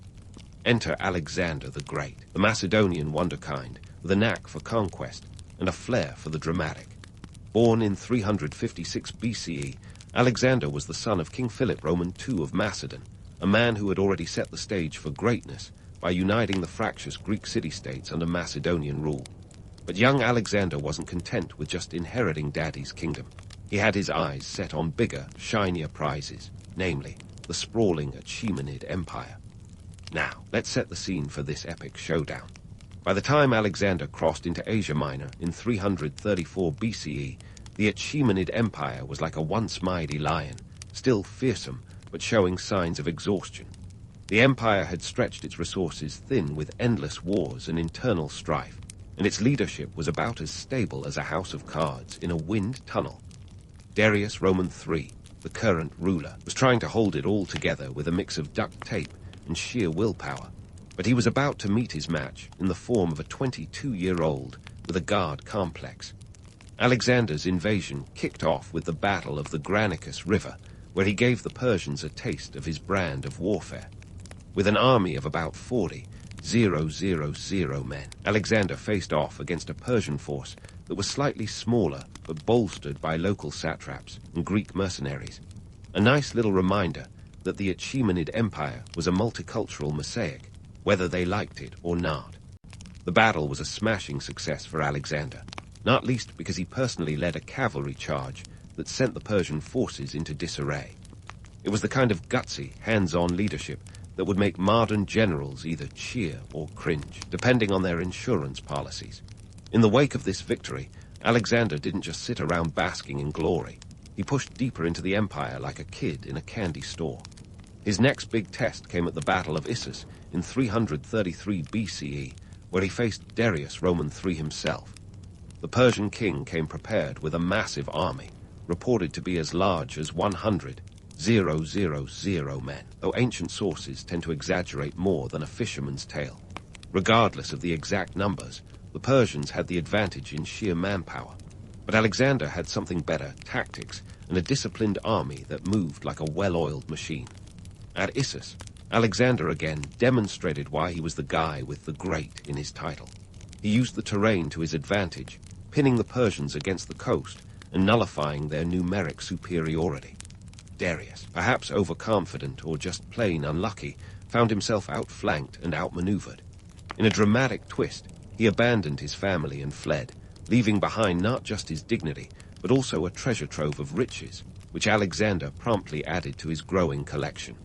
It was a debacle for Darius and a gold-plated windfall for Alexander, a literal jackpot that fueled his continuing campaigns. Economically, Alexander's conquests were more than just military triumphs. They were also financial coups. The Achaemenid Empire was rich, filthy rich, thanks to its vast resources and sophisticated tax system. By conquering it, Alexander didn't just gain territory, he gained the wealth of a continent. The treasure he seized at Persepolis alone was said to be worth 120,000 talents of silver, a sum so astronomical that even Jeff Bezos might raise an eyebrow. This influx of wealth allowed Alexander to fund his further campaigns and cement his status as a world conqueror. Yet, despite his successes, Alexander's campaigns weren't all sunshine and roses. His march through the Persian heartland wasn't just about military victories. It was also a brutal display of power. At Persepolis, the ceremonial capital of the empire, Alexander's troops looted and burned the city, an act of destruction that symbolized the end of Achaemenid dominance. Some historians argue this was an act of revenge for the Persian sack of Athens a century earlier, while others see it as a calculated political move to break the spirit of Persian resistance. Either way, it was a definitive end to an era, a pyrotechnic exclamation point on Alexander's conquest. As Alexander continued his march east, the Achaemenid Empire crumbled like a stale cookie. Darius Roman III, desperate to rally his forces, found himself betrayed by his own satraps, proof that loyalty in the ancient world was as fickle as a cat with a laser pointer. In 330 BCE, Darius was killed by Bessus, a Bactrian satrap, in a bid for power that backfired spectacularly. Alexander, ever the opportunist, used this treachery to position himself as the avenger of Darius, capturing Bessus and executing him for regicide. It was a masterstroke of political theater, painting Alexander as both conqueror and protector of Persian interests. So, how did a young upstart like Alexander manage to topple an ancient superpower? The answer lies in a combination of factors: military brilliance, strategic acumen, and a knack for exploiting the weaknesses of his enemies. The Achaemenid Empire, for all its grandeur, was a behemoth with a soft underbelly, straining under its own weight and ripe for a well-aimed strike. Alexander's ability to adapt, coupled with his relentless ambition, allowed him to outmaneuver an empire that had once seemed invincible. In the grand tapestry of history, the fall of the Achaemenid Empire serves as both a cautionary tale and an enduring legend. It's a reminder that even the mightiest of empires can fall to a determined adversary. That power is as ephemeral as the sands of time. Yet the Achaemenid legacy endures, not just in the ruins of Persepolis or the echoes of its grand roadways, but in the cultural and administrative innovations it left behind. The empire's policy of tolerance and integration influenced later rulers, including the Romans and even Alexander himself, who adopted elements of Persian dress and customs. In the end, the Achaemenid Empire was more than just a collection of territories. It was a grand experiment in multicultural governance, a testament to the complexities of human civilization. Its story is a rich tapestry of ambition, resilience, and the timeless dance between power and downfall. As we close this chapter on the Achaemenid Empire, let's remember it not just for its conquests and defeats, but for its enduring impact on the world stage, a legacy that continues to inspire and caution future generations. If you think the life of an emperor is all about lounging on thrones and being fed grapes by adoring subjects, think again. Especially if we're talking about Menelik Roman II, the Ethiopian emperor whose early years were more Game of Thrones than the crown.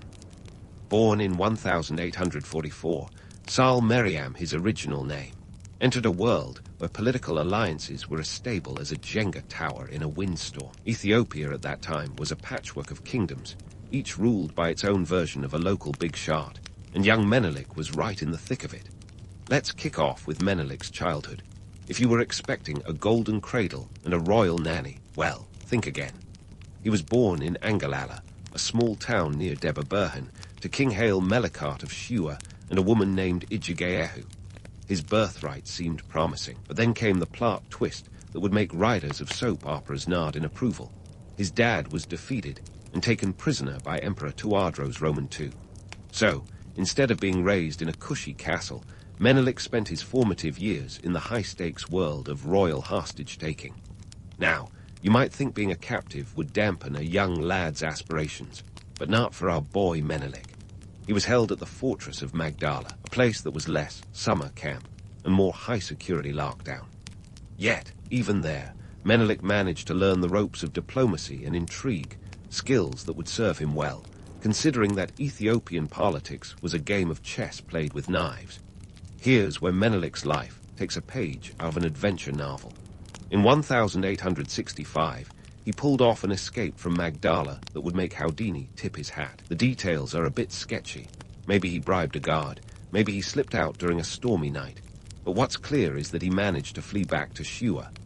Just like that, the young prince was back in the game, ready to reclaim his father's throne. Back in Shua, Menelik found himself a king without a kingdom. The locals were a bit skeptical, probably wondering if he was more suited to a fairy tale than the battlefield. But Menelik had something they didn't, a knack for making friends in high places.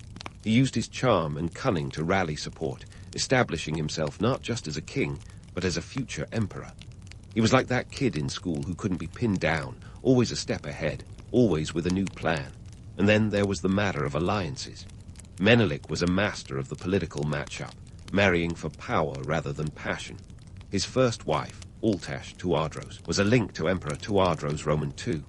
Later, he would marry Tedu Bital, whose influence was formidable enough to rival any statesman. These marriages weren't just romantic unions. They were strategic moves on the chessboard of Ethiopian politics. Let's not forget the geopolitical backdrop here. Ethiopia was under constant threat from European colonial powers, eyeing Africa like a buffet table. Menelik knew that modernizing Ethiopia was the only way to keep it on the map. He started importing weapons, establishing factories, and even building roads. Actual roads, folks, not just dirt paths worn down by oxen. He was like a one-man industrial revolution in a land where technology had been stuck in the slow lane. So, what did Menelik's rise to power mean for Ethiopia? For one, it signaled a shift from fragmented kingdoms to a more unified state. Think of it as the difference between a garage band and a full orchestra. Menelik was conducting, and the world was starting to listen. As we wrap up this part of Menelik's saga, it's important to remember that history is rarely as clean-cut as the stories we prefer. Menelik's early life was filled with uncertainty, danger, and a fair amount of luck. But it was also a testament to the power of resilience and strategy. He didn't just survive those early years, he thrived, setting the stage for a reign that would eventually see Ethiopia emerge as a significant power in Africa. And that, my friends, is how a kid from Shua became the emperor who would eventually stand up to the colonial juggernauts of his time. Stay tuned, because Menelik's story is just getting started. But Menelik wasn't content just to bask in the glow of his achievements. Oh no, he had bigger plans brewing, plans that involved dragging Ethiopia kicking and screaming into the 19th century. You see, while the rest of the world was busy inventing light bulbs and steam engines, Ethiopia was still relying on donkeys to get from point A to point B, and even the donkeys were getting tired of it. Menelik had a vision of railways, telephones, and perhaps, if he dared to dream, a country where the phrase "on time" wasn't just a joke. First up on Menelik's modernization hit list was the railway. Now, in a country where the most advanced form of transport was a particularly stubborn mule, the idea of rails cutting through the Ethiopian landscape was revolutionary. Imagine trying to explain the concept of a locomotive to a populace that thought wheelbarrows were cutting edge. Menelik was undeterred. By 1897, he had inked a deal with the French to build a railway from Addis Ababa to the port of Djibouti, a mere 784 kilometers of track, give or take a few landslides. It was a mammoth task, akin to building the Great Wall with a pickaxe, but this railway would open up Ethiopia to the world, transforming it from a landlocked mystery into a bustling hub of trade. The railway project was more than just a logistical nightmare. It was a financial one, too. The cost was an eye-popping 40 million francs, a sum that would make any accountant reach for the smelling salts. But Menelik, ever the negotiator, managed to secure loans and investment, turning skeptics into believers. Either that or he was just really good at poker faces. The line officially opened in 1917, a little late for Menelik to see the first train chugging along, but his legacy was firmly laid on the tracks. Now, if you thought the railway was ambitious, wait till you hear about Menelik's other forays into modernity. This guy was a tech enthusiast before it was cool. Picture this: Addis Ababa, 1890s, and Menelik decides to introduce the telephone. Yes, the telephone, in a place where the fastest form of communication was still a guy on a horse. He ordered a bunch of these newfangled contraptions from the French, and soon enough, Ethiopia had its first telephone line. The emperor and his wife, Teidu Batul, even set up a line between their palace and the city center. A real power couple move if there ever was one. But here's the kicker. Nobody really knew how to use these things. In a land of oral traditions, the telephone was a marvel and a mystery. Legend has it that Menelik himself was startled by the first ring, thinking it might be some kind of alarm for invading forces. But once the initial shock wore off, the novelty caught on. The telephone might not have revolutionized communication overnight, but it was a step in the right direction, away from smoke signals and shouting across valleys. Then there was the time Menelik ordered bicycles. Yes, bicycles. As if the railway and telephone weren't enough to keep the emperor busy, he decided his people needed to experience the joys of pedal power. The problem: nobody knew how to ride them. Imagine the sight. Stately figures in traditional garb, wobbling perilously on contraptions that looked like they were designed by someone who'd never seen a wheel. The bicycles ended up as more of a curiosity than a practical mode of transport. But hey, you can't fault the guy for trying. These modernization efforts weren't just about tech for tech's sake. Menelik understood the economic implications. Roads, rails, and telephones weren't just shiny new toys. They were tools to boost trade, enhance military logistics, and connect a nation that was as geographically diverse as it was politically fragmented. This was a country with mountains that would give a mountain goat vertigo and deserts that could fry an egg on a rock. Building infrastructure here was like playing Sim City on hard mode, but Menelik was determined to play and win. Of course, no grand vision comes without its share of skeptics. Many of Menelik's advisors were wary of these new technologies, fearing they'd invite more European meddling, an entirely reasonable concern given the colonial land grab happening across the continent. But Menelik was nothing if not strategic. He played the Europeans against each other, securing aid and technology without letting any single power gain too much influence. It was a diplomatic balancing act that would make a circus performer proud. Throughout all this, Menelik never lost sight of the bigger picture, a united, independent Ethiopia. His modernization efforts were as much about national pride as they were about practicality. He wanted Ethiopia to stand on its own 2 feet, or more accurately, on its own iron tracks. And while there were more than a few bumps along the way, his vision was slowly but surely taking shape. As we roll to the end of this chapter on Menelik's modernization efforts, it's crucial to remember that this was just the beginning. Ethiopia was on the cusp of transformation, and Menelik was the man with the blueprint. His legacy was one of innovation and determination, of a ruler who dared to dream big and wasn't afraid to look a little foolish along the way. But that, my friends, is a story for another day. Stay tuned as we delve deeper into Menelik's reign, a tale as rich and complex as the land he sought to transform. As we roll into the next chapter of Menelik's life, it's time to swap our engineer's hat for a helmet, because things are about to get a tad more hostile. So, grab your metaphorical binoculars and get ready to witness one of the most captivating David versus Goliath stories in modern history, the Battle of Adwa in 1896. Unlike the biblical tale, this one doesn't involve a slingshot, but a whole lot of strategic genius, and perhaps a whisper of divine intervention. First, let's set the stage. Picture Menelik in the late 19th century, a time when European powers were carving up Africa like a Thanksgiving turkey, each eager to stick a fork into the continent's rich resources and strategic real estate. Italy, keen to join the colonial club, had its eyes set on Ethiopia, a country that stubbornly refused to be served up on a colonial platter. And here's where our story gets interesting. Italy thought it had an ace up its sleeve in the form of the Treaty of Wuchale, signed in 1889. But, as any good lawyer will tell you, it's all about the fine print. The treaty contained a sneaky little clause that essentially tried to make Ethiopia a protectorate of Italy. But the Ethiopian version of the text said no such thing. This was less a translation error and more a deliberate attempt at colonial sleight of hand. Menelik, not one to be outmaneuvered by legalese, saw this as a declaration of war. And thus, the stage was set for a showdown that would leave Italy with a diplomatic black eye and Ethiopia with a place in history as one of the few African nations to successfully resist European colonization. Now, Menelik wasn't just a savvy negotiator. He was a military maestro. Think of him as a conductor orchestrating a symphony of spears, rifles, and raw courage. When Italy decided to flex its military muscle, Menelik didn't panic. Instead, he rallied an army that would make even the most seasoned generals raise an eyebrow. By the time the battle was looming, Menelik had marshaled a force of around 100,000 troops. Not bad for a nation that didn't have the luxury of a standing army. These warriors came from all over Ethiopia, each with their own language, customs, and styles of warfare, a veritable patchwork quilt of fighters united by one goal, to keep Ethiopia free.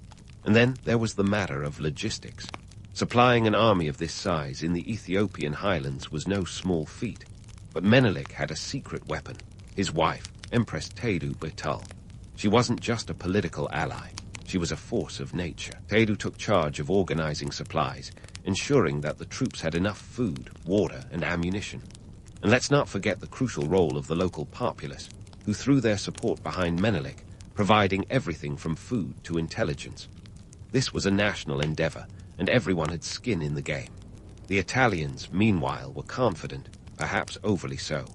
They marched into Ethiopia with about 18,000 troops, armed with modern rifles and artillery, fully expecting a quick and decisive victory. But they underestimated Menelik's resolve and the terrain they were about to enter, a landscape that favored the defender. Ethiopia's mountainous terrain was as much an ally to Menelik as any of his soldiers. It was like trying to play chess with a blindfold in a hurricane, and the Italians were about to find out just how unforgiving it could be. The battle itself unfolded on March 1, 1896, near the town of Adwa. It was a clash that would be talked about for generations. Menelik, with his knack for strategy, had chosen the battlefield carefully. The Italians found themselves hemmed in by the terrain, their formations crumbling under the pressure of Ethiopian attacks. Menelik's forces, using a mix of guerrilla tactics and frontal assaults, overwhelmed the Italians in a matter of hours. It was chaos, organized chaos, for Menelik, and pure chaos for the Italians. Legend has it that Menelik invoked the spirit of the Queen of Sheba, a figure steeped in Ethiopian lore. Whether or not her ghostly presence actually appeared on the battlefield is up for debate, but what isn't debatable is the impact of Menelik's leadership. It was as if the entire history of Ethiopia had come to bear on this moment, with Menelik as the fulcrum. His ability to unite disparate groups under a single banner was nothing short of miraculous, divine intervention or not. By the end of the day, the Italians were in full retreat, leaving behind a trail of casualties and shattered ambitions. The numbers speak volumes. Italian casualties numbered around 7,000, while Ethiopian losses were significantly lower, though still devastating. The victory at Adwa was a watershed moment, not just for Ethiopia, but for the entire African continent. It sent shockwaves through Europe, challenging the prevailing belief that African nations were incapable of fending off European powers. It was a slap in the face to imperial ambitions and a rallying cry for anti-colonial movements everywhere. In the aftermath, Italy was forced to recognize Ethiopia's sovereignty and abandon its colonial designs. For Menelik, the victory was both a triumph and a cautionary tale. It proved that Ethiopia could stand up to foreign powers, but it also highlighted the need for continued modernization and unity. The world was changing rapidly, and Menelik knew that Ethiopia couldn't afford to rest on its laurels. And so, as we wrap up this chapter of Menelik's storied reign, it's crucial to remember that the Battle of Adwa wasn't just a military victory. It was a testament to the power of leadership, the strength of unity, and the courage of a nation refusing to be subjugated. Menelik's victory wasn't just a chapter in Ethiopian history. It was an epic saga that reverberated across continents. As we prepare to delve deeper into the complexities of his reign, remember this. The true measure of a leader isn't just in the battles they win, but in the legacy they leave behind. But hold on to your helmets, because Menelik's story is far from over. Now, as Menelik basked in the afterglow of Adwa's triumph, you might assume he was ready to kick back and enjoy a well-deserved rest. Maybe sip some tej and recount battle stories to anyone who'd listen. But life, as we know, has a cruel sense of humor. Just as Menelik's political star was at its zenith, his health started to take a nosedive worthy of a tragic opera. And oh, the drama that ensued could put any soap opera to shame. Menelik's later years were a roller coaster of health issues and political intrigue. By the early 1900s, he was grappling with a series of strokes that would have knocked a lesser man out of the game entirely. The first major stroke hit in 1907, a year that could have been subtitled When Things Went Sideways. It left Menelik partially paralyzed and with impaired speech, a tough break for a ruler whose words had once rallied nations. But let's not bury the lead. Menelik was not the type to just roll over. Even as his health declined, the emperor remained a formidable presence. He might not have been able to swing a sword anymore, but his mind was still sharp, at least at first. And he had a secret weapon, coffee. Yes, the very beverage that powers our modern world was Menelik's go-to remedy. Legend has it he drank copious amounts of the stuff, believing it had miraculous healing properties. Whether it was the caffeine buzz or sheer determination, Menelik managed to keep the reins of power firmly in hand, at least for a while. As Menelik's physical health waned, the political vultures began circling. You see, power has a way of attracting intrigue like moths to a flame. With the emperor's condition becoming an open secret, the question of succession loomed large. And here's where the story takes a Machiavellian turn. Enter Empress Tedu Batul. Far from being a mere consort, Tedu was a political powerhouse in her own right. She had already proved her mettle at Adwa, and she wasn't about to let Menelik's legacy slip away without a fight. Tedu, savvy and shrewd, knew that securing a stable succession was crucial to maintaining the unity Menelik had forged. She was determined to ensure that Ethiopia's future was not left to chance, or worse, to foreign meddling. In a move that would make any political strategist nod in approval, Tedu positioned herself as the regent, effectively governing in Menelik's stead. This was no small feat, considering the swirling rumors and power plays surrounding the throne. Tedu was a political chess master, navigating a landscape littered with treacherous allies and ambitious rivals. The Empress's regency, however, was not without its challenges. Ethiopia's nobility was a fractious bunch, each faction eyeing the throne with a mix of ambition and trepidation. The political landscape was less a chessboard and more a minefield, with each step threatening to blow the whole thing sky high. Teudu had to contend with competing interests, from regional warlords to foreign diplomats, all while keeping a wary eye on the ailing Menelik. Now, let's talk about one of the biggest myths surrounding Menelik's final years.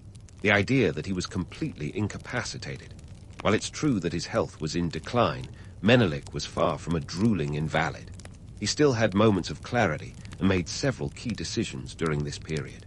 But the strokes took their toll, and by 1910, his condition had deteriorated to the point where he was largely out of the public eye.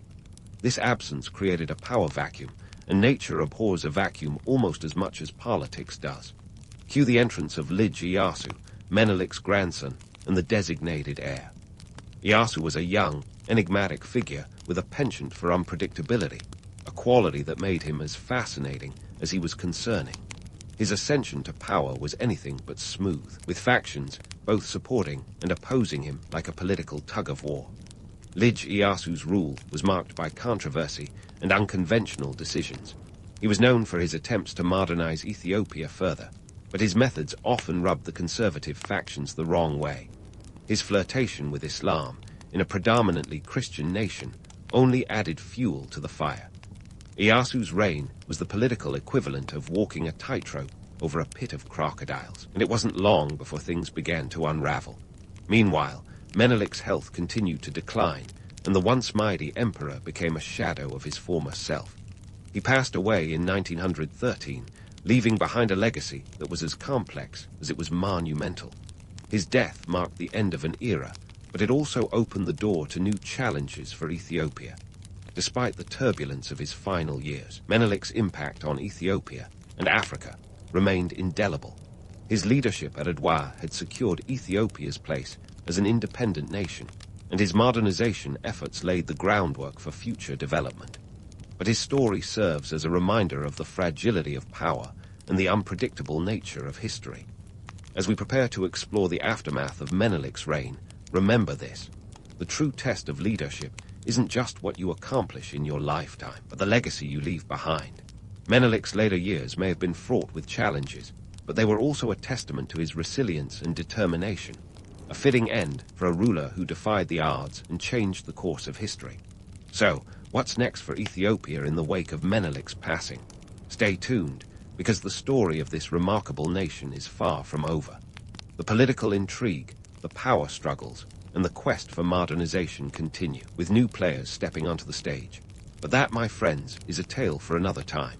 Until then, keep your wits sharp and your coffee close at hand. So, what's next for Ethiopia in the wake of Menelik's passing? Well, we're about to dive into a whirlwind of legacy, myth, and reality, like peeling back the layers of an onion, if onions were known for their political intrigue and not just making you cry. First things first, let's talk legacy. Menelik Roman II, whether viewed as a visionary or just a guy with impeccable timing, left a mark on Ethiopia that you can still trace today. We're talking about the man who stood toe-to-toe with the colonial titans of his time and sent them packing. Menelik's victory at the Battle of Adwa in 1896 wasn't just a military triumph. It was a declaration of independence, a middle finger to colonial ambitions. It was the kind of underdog story that would make Rocky Balboa look like a sure bet. This wasn't just about forts and firearms. It was about national identity.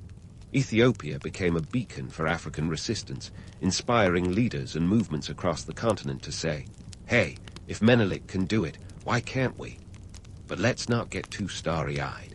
Menelik's reign wasn't all about glorious battles and modernization successes. The man had his share of controversies and questionable decisions. For one, his modernization efforts, while groundbreaking, weren't an unqualified success. Sure, he introduced railways and telephones, but let's not forget the bicycles that ended up as oversized paperweights. His ambitious projects sometimes outpaced the nation's ability to absorb them. Ethiopia was like a teenager trying on adult clothes. Bold, brash, but a bit ill-fitting at times. And then there's the economy. Menelik's push to modernize wasn't just about shiny new toys. It was about economic survival. Ethiopia needed to trade, to connect with the global economy, if it wanted to stay independent. The railway was supposed to be the backbone of this effort, but it wasn't exactly a bullet train to prosperity.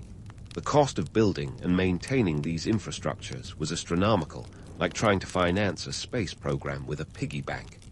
Yet, despite these challenges, Menelik's vision laid the groundwork for future economic developments, even if they didn't pay off immediately. Now, let's address the myth of Menelik as the great Modernizer.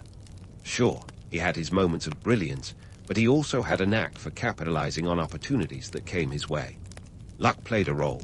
After all, fortune favors the bold, but it also occasionally smiles on the well-timed stroke. Menelik wasn't just a Modernizer.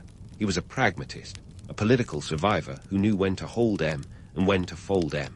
His ability to balance competing interests, both foreign and domestic, was as much about cunning as it was about vision. He played the European powers against each other like a master conductor orchestrating a symphony of discord.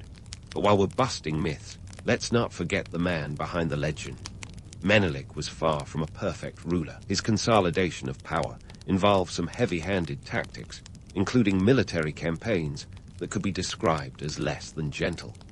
The annexation of territories like Harar in 1887 was marked by resistance and bloodshed, a reminder that even the most celebrated leaders have their darker chapters. Ethiopia's unity wasn't achieved by cumbaya moments around the campfire. It was forged in the crucible of conflict and compromise. And yet, there's an undeniable allure to Menelik's story. The tale of a prince who escaped captivity to reclaim his kingdom is the stuff of legends, the kind of narrative that captivates the imagination. But behind every legend is a human being, and Menelik was no exception. He was a man who navigated a world of shifting alliances and relentless change, who made mistakes and learned from them, who left an indelible mark on his country and the world. His life was a testament to the complexity of leadership, the delicate balance of vision and reality. So, what does Menelik's legacy look like today? In Ethiopia, he's celebrated as a national hero, a symbol of unity and independence. His face adorns currency, his name graces streets, and his deeds are recounted in classrooms. But beyond Ethiopia, Menelik's impact reverberates across Africa and the world. The victory at Adwa became a rallying cry for anti-colonial movements, a symbol of hope and resistance. It's a reminder that history isn't just about the past. It's about the stories we tell and the lessons we learn. As we wrap up this exploration of Menelik Roman II life and legacy, it's worth pondering what his story tells us about history itself. Menelik was a man who defied easy categorization, a modernizer, a survivor, a bit of both, or something else entirely. He was a leader who understood that the future isn't something you inherit, it's something you build. And while history is often written by the victors, it's shaped by those who dare to dream, to challenge the status quo, to carve their own path. In the end, Menelik's life is a tapestry of triumph and trial, a saga that continues to inspire and confound. It's a reminder that the past is never truly past, that the echoes of history resonate in the corridors of the present. So as we bid farewell to Menelik's story, let's carry forward the lessons of resilience, innovation, and the enduring power of a nation determined to write its own destiny. Because if Menelik taught us anything, it's that the only limits are the ones we set for ourselves. The Byzantine Empire in 527 AD was a bit like a colossal ancient jigsaw puzzle, pieces scattered across 3 continents, with corners fraying and a few sections missing altogether. Spanning the Balkans, the Middle East, and North Africa, this sprawling domain was a melting pot of cultures, languages, and a whole lot of legal chaos. It's as if every previous emperor had decided to write their own version of the law and then tossed it into a giant cauldron, hoping for the best. Spoiler alert, the result wasn't pretty. Enter Justinian I, an emperor who clearly had a penchant for organization and a grand vision for his empire. Think of him as the Marie Kondo of the ancient world, except instead of decluttering closets, he was tackling centuries of legal clutter that had about as much spark as a damp squib. Born around 482 AD in what is today North Macedonia, Justinian was a man on a mission. By the time he ascended to the throne in 527 AD, the empire was in dire need of a legal overhaul. With a mix of cunning, ambition, and perhaps a touch of megalomania, He set out to do what no one before him had managed: create a unified legal code that could stand the test of time. Now, let's talk about the Byzantine political landscape Justinian inherited. Imagine a game of Risk, but with real armies, real stakes, and a lot more backstabbing. The empire's borders were constantly under threat from various foes: Persians in the east, Ostrogoths in Italy, Vandals in North Africa, and just about every other barbarian tribe you could think of. The internal situation wasn't much better. The capital, Constantinople, was a bustling metropolis of over 500,000 people, rife with political intrigue and factions that could make a soap opera writer blush. It was clear that Justinian needed not just military might, but a solid legal foundation to support his grand imperial vision. The mess of a legal system he faced was nothing short of a bureaucratic horror show. Imagine trying to navigate through the legal codes of a dozen different emperors, each one adding their personal flair, and often contradicting the last. It was like trying to read the terms and conditions of every app on your phone in a language you barely understood, and with no accept-all button in sight. The need for reform was glaringly obvious, and Justinian, ever the pragmatist, decided to tackle it head-on. So what did he do? Well, he didn't just sit around whining about how hard it was. No, Justinian was a man of action. He assembled a team of the brightest legal minds of his time, led by the brilliant jurist Tribonian. Their task: to sift through centuries of legal texts, strip away the outdated and contradictory bits, and compile a new, streamlined code. It was a bit like trying to distill a coherent novel from a library of unfinished manuscripts, written in languages ranging from Latin to Greek, and everything in between. This Herculean effort culminated in the creation of the Corpus Juris Civilis, or body of civil law. Think of it as the ultimate legal mixtape, combining the greatest hits of Roman law into a single, accessible volume. Published between 529 and 534 AD, this monumental work consisted of 4 parts: the Codex Justinianus, the Digest, the Institutes, and the Novels. Together, they laid the legal foundation not just for the Byzantine Empire, but for much of Europe in the centuries to come. Justinian's reforms were more than just an exercise in legal tidying. They were a bold statement of imperial power and ambition.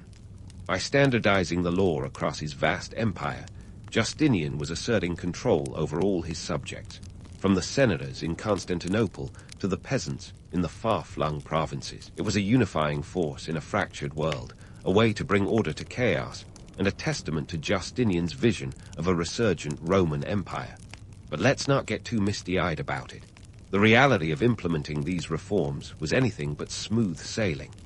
Resistance came from all corners, as entrenched interests and local customs clashed with the new legal order.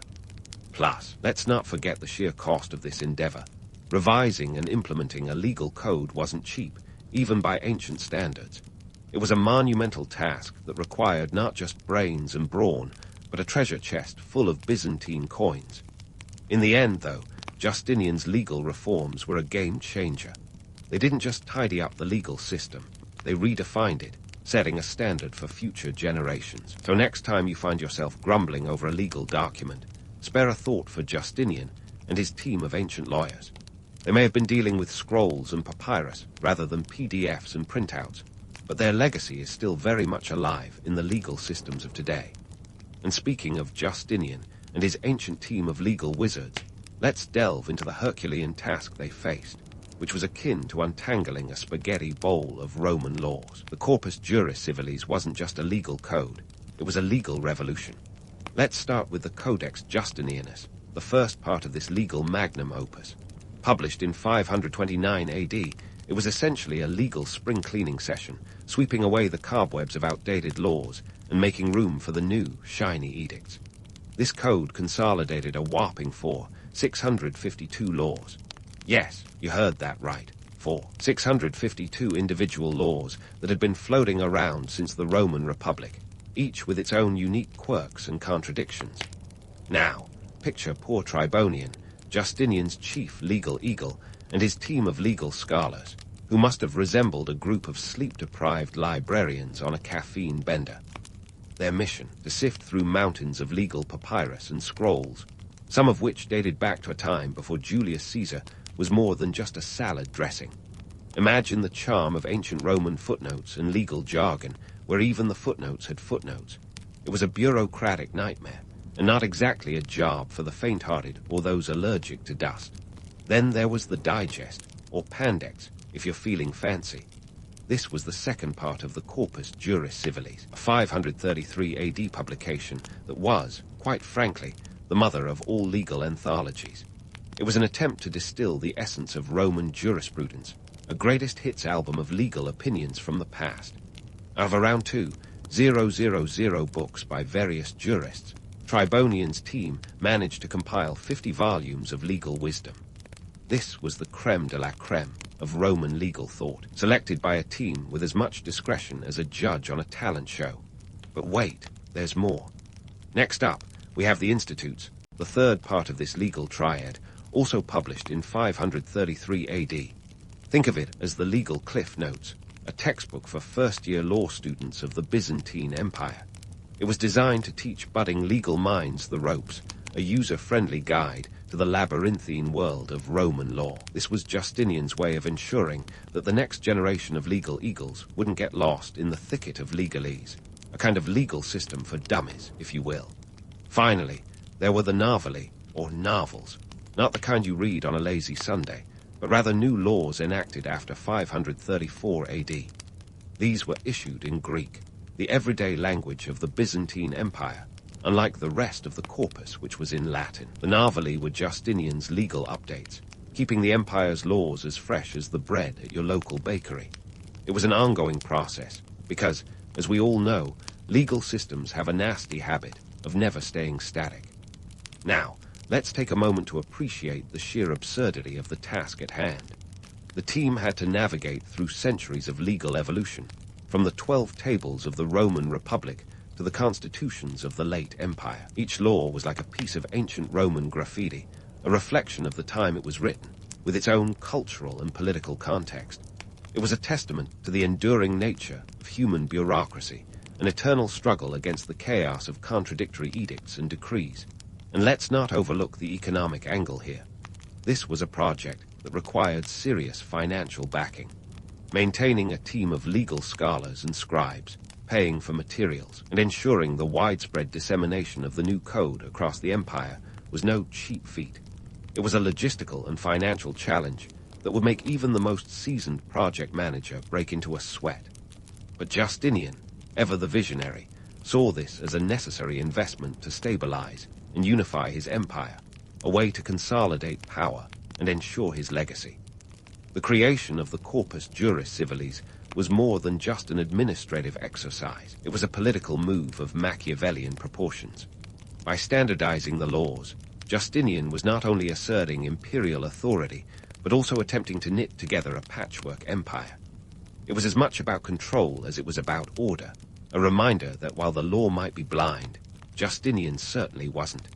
Yet, for all its grandeur, the Corpus Juris Civilis wasn't immune to criticism or resistance. Local customs and traditions didn't always align with the new legal framework, and there were those who preferred the good old days of legal ambiguity. But Justinian was nothing if not determined.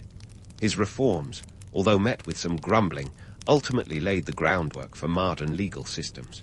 They influenced the development of civil law in Europe and beyond, a testament to the enduring power of a well-organized legal system. So, as you navigate your own legal tangles and bureaucratic hurdles, spare a thought for Tribonian and his band of ancient legal pioneers. They were the original legal hackers, cutting through the red tape of their time with a quill and a lot of patience. Their work was a reminder that while laws may evolve, the human penchant for complexity and contradiction remains timeless. And as we continue our journey through the Byzantine legal maze, we'll uncover more about how these reforms shaped the empire, and beyond, proving that sometimes the pen really is mightier than the sword. Now, as we pivot from the grandeur of Justinian's legal symphony to its real-world impact, let's take a deep dive into the everyday Byzantine bazaar of life under his reforms. You see, while transforming a chaotic collection of laws into a polished legal tome, was a feat worthy of ancient applause. The real test was how these laws played out on the dusty streets and bustling markets of the empire. Spoiler alert, it was a mixed bag, to say the least. For starters, let's talk trade. In the Byzantine Empire, commerce was the lifeblood that kept the imperial heart beating. From the silken threads of China to the aromatic spices of India, Constantinople was a marketplace of dreams or nightmares, depending on which side of the barter you were on. Justinian's legal reforms aimed to bring order to this commercial chaos. By standardizing contract laws and property rights, he hoped to create a level playing field. But let's be real, in a world where haggling was an art form, the idea of a standardized contract was about as welcome as a wet toga. Under Justinian's watchful eye, the legal codex laid down the rules for everything from the price of wheat to the weight of gold coins. Picture this: a Byzantine trader, scroll in hand, trying to make sense of legal jargon while balancing a camel load of silk. The reforms mandated specific measures and standards, which in theory should have smoothed transactions. But theory and practice often go together like oil and water. The reality: traders who had once thrived on the ambiguity of pre-reform laws found themselves caught in a new web of regulations that were as clear as Byzantine soup. And then there were property rights. In Justinian's empire, land was more than just dirt and stone. It was the ultimate status symbol. A noble's worth was measured by his estates, and even the humblest peasant clung to his plot like a barnacle to a ship. The legal reforms aimed to protect these rights, codifying who owned what and how disputes were settled. This might sound like a win for justice, but in practice, it was a bit like telling a cat that it shouldn't sit on your keyboard. The cat and the Byzantine aristocracy had other ideas. For the average Byzantine, these newfangled laws were a double-edged sword. On the one hand, they offered protection against the whims of powerful landlords. On the other, they introduced a level of bureaucracy that would make a modern-day DMV look like a walk in the park. Imagine a farmer, knee-deep in mud, trying to decipher a legal decree that was longer than his last harvest. Not exactly user-friendly. Now, let's not forget about marriage. Marriage. A union as old as time, yet as complicated as a Byzantine mosaic. Justinian's legal reforms extended their reach into the marital realm, attempting to standardize what had previously been a hodgepodge of local customs and religious traditions. The laws covered everything from dowries to divorce, aiming to protect the rights of women and ensure that marriages were more than just business transactions. But in a society where arranged marriages were the norm and love was a luxury, these reforms were about as popular as a flat bread at a feast. Under the new laws, women were granted the right to own property and receive a dowry, a progressive move for the time. Yet, the notion of women's rights was met with resistance in a patriarchal society where men held the reins.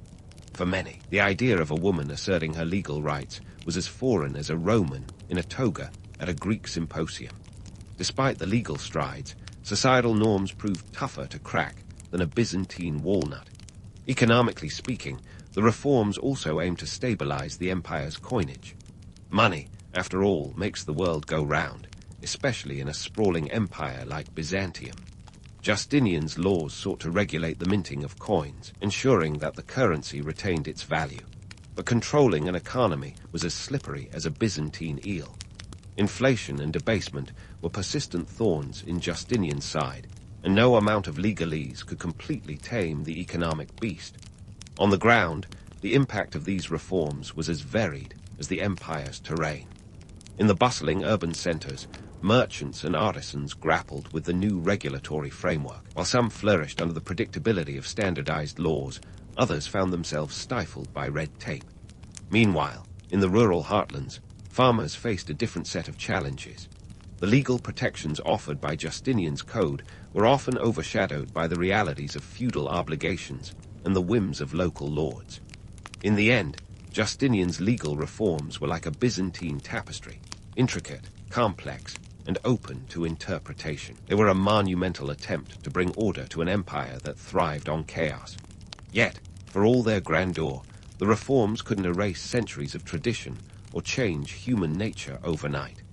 The streets of Constantinople continued to buzz with the vibrant chaos that had always defined them, and the empire's citizens navigated the new legal landscape with the same mix of cunning and resilience that had served them for generations. As we move forward in our exploration of Justinian's legal revolution, we'll continue to peel back the layers of this monumental reform. We'll examine how these laws influenced the empire's culture and politics, and how they shaped the Byzantine legacy in ways that resonate even today. The story of Justinian's legal reforms is far from over. It's a tale of ambition, power, and the eternal struggle between order and chaos. Stay tuned as we delve deeper into the Byzantine world, where the past is never quite as far away as it seems. But let's not get ahead of ourselves. Time to put on our history goggles and dive into the stormy seas of Justinian's reign, where the waters were anything but calm. Sure, his legal reforms were groundbreaking, but they weren't exactly the universal panacea his PR team would have us believe. In fact, they stirred up quite the Byzantine hornet's nest, with a backlash that was as loud as it was inevitable. First, let's tackle the myth of Justinian as the infallible legal maestro. No doubt, the man had a vision. It was as grand as the Hagia Sophia and just as ambitious. But calling him flawless is like saying the Mediterranean is just a bit wet. Justinian's reforms, while revolutionary, were not without their cracks. Critics, both contemporary and modern, have pointed to the emperor's heavy-handedness and his tendency to prioritize power over practicality. Take the Nika riots of 532 AD, for instance, a case study in how not to win friends and influence people. Picture this: the Hippodrome of Constantinople, a venue for chariot races and public spectacles, suddenly transforms into a boiling cauldron of discontent. What started as a spat between rival factions, think green vs blue, but with a lot more at stake than a football match, quickly escalated into a full-blown insurrection. And why? Well, Justinian's legal and fiscal policies had a knack for rubbing folks the wrong way. His reforms, coupled with increased taxes to fund his grandiose ambitions, made him about as popular as a tax collector at a toga party. Primary sources like Procopius, in his *secret history*, paint a less than flattering picture of Justinian. The emperor, Procopius suggests, was as much a tyrant as he was a reformer, his legal code a tool for consolidating control rather than uplifting the populace. Procopius wasn't exactly unbiased. He had a penchant for juicy gossip and wasn't above a little character assassination. But his accounts provide a window into the less glamorous side of Justinian's rule. Economically speaking, the reforms were a double-edged sword. Sure, they brought a semblance of order to the chaos, but they also squeezed the empire's coffers tighter than a miser's purse. The legal overhaul required a hefty investment, and Justinian's insatiable appetite for conquest didn't come cheap either. The costs of war, combined with the financial burden of his legal projects, led to higher taxes and consequently more disgruntled citizens. It was a vicious cycle. Reforms begot taxes, which begot unrest, which begot more reforms, a Byzantine merry-go-round of dissatisfaction. The emperor's attempts to centralize power also met with resistance from the aristocracy. These were folks who were about as fond of change as a cat is of water. Justinian's new laws often clashed with local customs and privileges, leaving the elite feeling less like partners in governance and more like pawns in Justinian's imperial chess game. The result, a simmering tension that bubbled beneath the surface of Byzantine society, threatening to boil over at any moment. And boil over it did. The Nika riots were just the most dramatic example of the backlash. The rioters, united in their hatred of Justinian's policies, shouted Nika, Greek for conquer, as they rampaged through the city, setting buildings ablaze and demanding the emperor's head. It was a 5-day frenzy that left much of Constantinople in ruins and nearly cost Justinian his throne.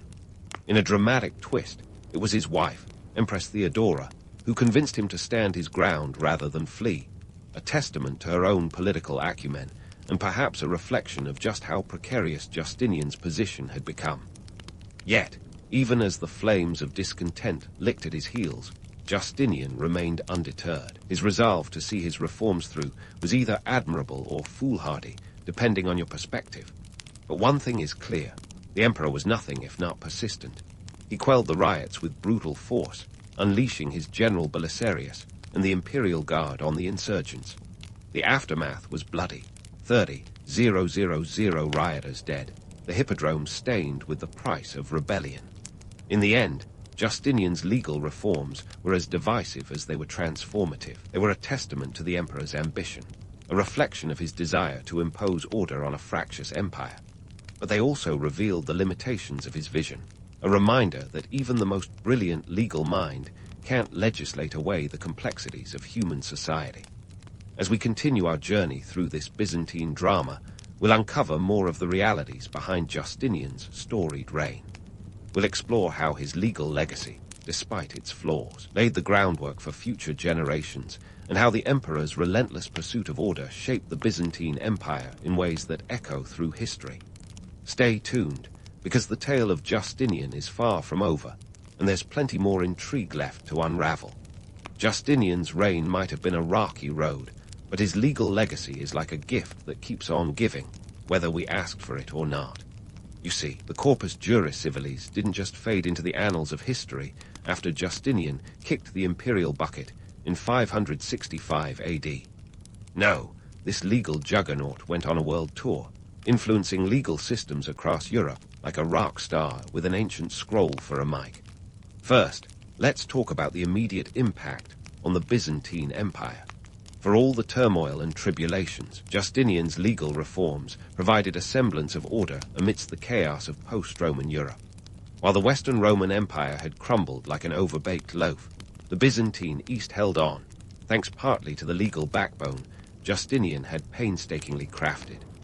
The Corpus Juris Civilis was the blueprint that kept the Byzantine legal machine running smoothly, or at least as smoothly as possible in an empire where palace intrigue was a favorite pastime. The real kicker, though, came centuries later, when the West began to wake up from its medieval slumber. As Europe clawed its way out of the Dark Ages, it was Justinian's legal code that scholars dusted off and turned to as a touchstone for order and justice. The 11th and 12th centuries saw the revival of Roman law studies in medieval universities, with the University of Bologna leading the charge. Think of it as the original legal renaissance, where the Corpus Juris Civilis became the academic darling of the day. And why not? Justinian's code was a veritable treasure trove of legal wisdom, offering solutions to everything from property disputes to criminal cases. The Digest, with its collection of juristic opinions, became the go-to guide for legal scholars and practitioners alike. It was like the greatest hits album everyone wanted on their shelf, influencing the development of civil law in Europe. In fact, many modern civil law systems, from France's Napoleonic Code to Germany's Bürgerliches Gesetzbuch, owe a debt to Justinian's legal brainchild. But let's not get carried away with the romance of it all. For every legal scholar swooning over Justinian's code, there were critics pointing out its flaws, like a fan club with some serious reservations. The Byzantine legal system, despite its sophistication, wasn't exactly a paragon of fairness. It was, after all, created to serve the interests of the emperor and the state, sometimes at the expense of individual rights. The laws could be as rigid as a Byzantine column, leaving little room for the nuance and flexibility required in a dynamic society. Moreover, the code itself was far from infallible. Despite its comprehensive nature, it was riddled with contradictions and inconsistencies.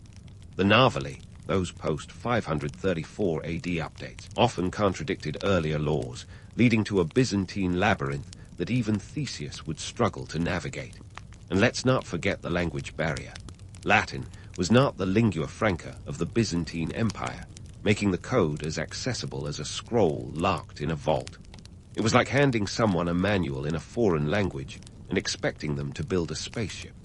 Fast forward to today, and Justinian's legal legacy is still echoing in the halls of justice around the globe. Modern civil law systems continue to draw on the principles laid down in the Corpus Juris Civilis, proving that good ideas have a way of sticking around.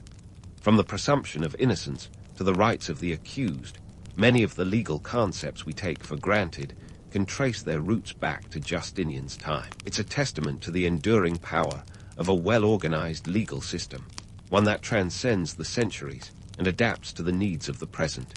Yet, one can't help but wonder what Justinian himself would think if he could see the world today. Would he marvel at the influence of his legal code, or would he be baffled by the complexities of modern jurisprudence? After all, in a world where technology has turned legal documents into digital bytes and court cases are streamed live, the idea of a dusty scroll being the foundation of it all is as ironic as it is impressive. So, what can we take away from this Byzantine saga?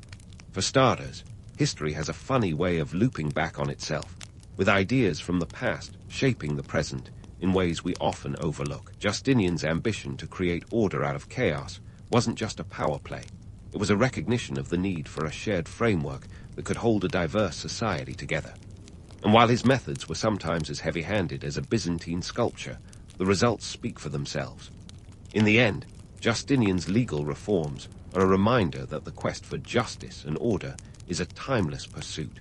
It's a dance between the ideal and the real, where the law serves as both a mirror and a mold for society. And while the emperor himself might have been more concerned with his immediate legacy, the impact of his legal code has reverberated far beyond the marble halls of Constantinople. From the courtrooms of Europe to the halls of academia, Justinian's vision lives on, a testament to the power of law to shape the world. So next time you're grumbling over a legal contract or cursing the interminable fine print, bear a thought for Justinian and his team of ancient legal eagles. They may have been navigating scrolls rather than screens, but their work laid the foundation for the legal systems we navigate today. In a world where change is the only constant, Justinian's code is a reminder that some things, like the quest for justice, are as enduring as the empire he sought to build.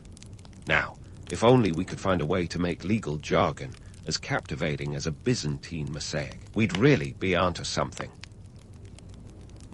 The sun rises over Tenochtitlan, casting its golden rays on a city pulsing with life, a metropolis built on an island in the middle of Lake Texcoco. It's the kind of place that makes you feel small in the best way possible, like standing amidst skyscrapers for the first time. As you wipe the sleep from your eyes, you're already part of the intricate dance of Aztec society, a world where every person has a defined role, yet the contributions of women often play a quiet but crucial rhythm.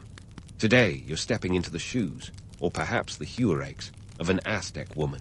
Now, before you think this is all about grinding corn and making tortillas, let's unravel some threads of history. Women in this society are both the backbone and the invisible force behind the economy. And much like a good plot twist, their impact is often underrated but undeniably crucial. First up, you've got weaving to tackle. Now, if you think weaving is just a side gig, think again. The Aztec economy was a textile powerhouse, and women were its unsung heroes. Every morning, thousands of women would spin and weave cotton and megi fiber into textiles that were not just clothing but currency. Yes, you heard that right. Textiles were used as money in the Aztec Empire. So while you're sitting at the loom, you're not just crafting a garment, you're minting money. It's like being a one-person Federal Reserve with a spindle instead of a printer. The figures are staggering. Historians estimate that women produced hundreds of thousands of garments each year. These textiles were traded far and wide, from the Gulf of Mexico to the Pacific Ocean. Your handiwork is not only dressing your family, but also filling the coffers of the empire. We're talking about a trade network that would make even the most seasoned e-commerce giant nod in approval. Now, let's address the elephant, or should we say the jaguar, in the room, the limitations on women's economic power. Sure, Aztec women couldn't hold formal political office, but that doesn't mean they were powerless. They were the ones managing the household economy, a role that was far from trivial. Running a household in Tenochtitlan was a bit like being the CFO of a small startup. Only your office was a bustling market, and your commodities were food, clothing, and sometimes even cacao beans, which yes, also doubled as currency. So, how did women navigate these constraints? With the precision of a skilled diplomat, that's how. To put it bluntly, Aztec society might not have handed women the keys to the kingdom, but they sure knew how to pick the lock. Women leveraged their roles in the household to exert influence and sway decisions. Picture this: a woman negotiating prices at the marketplace, driving a hard bargain not just for her family's dinner, but for its financial future. In a society where trade was as vital as warfare, these negotiations were anything but trivial. And speaking of trade, women often participated in the bustling markets of Tlaxcala, the largest in the Aztec world. It was a place where you could find everything from obsidian knives to tropical bird feathers. Here, women not only shopped, but also sold their woven goods, foods, and crafts, contributing significantly to the local economy. It's no exaggeration to say that the markets were the beating heart of Aztec society, and women were its lifeblood. Now, let's take a moment to debunk a myth, the trope of the passive Aztec woman. While it's true that women had specific societal roles, they were far from passive. In reality, they wielded a quiet power, underpinning the social fabric of the empire with every thread they wove and every crop they tended. Their economic contributions, though often overshadowed by the more dramatic tales of warriors and emperors, were the foundation upon which the empire stood. As you go about your day, it's clear that the balance of roles in Aztec society is a delicate one. Men might have had the more visible roles, but it was women who kept the wheels turning, often in ways that defied the rigid confines of their prescribed roles. They were economists, negotiators, and sometimes even subversive agents of change, all while fulfilling the traditional duties expected of them.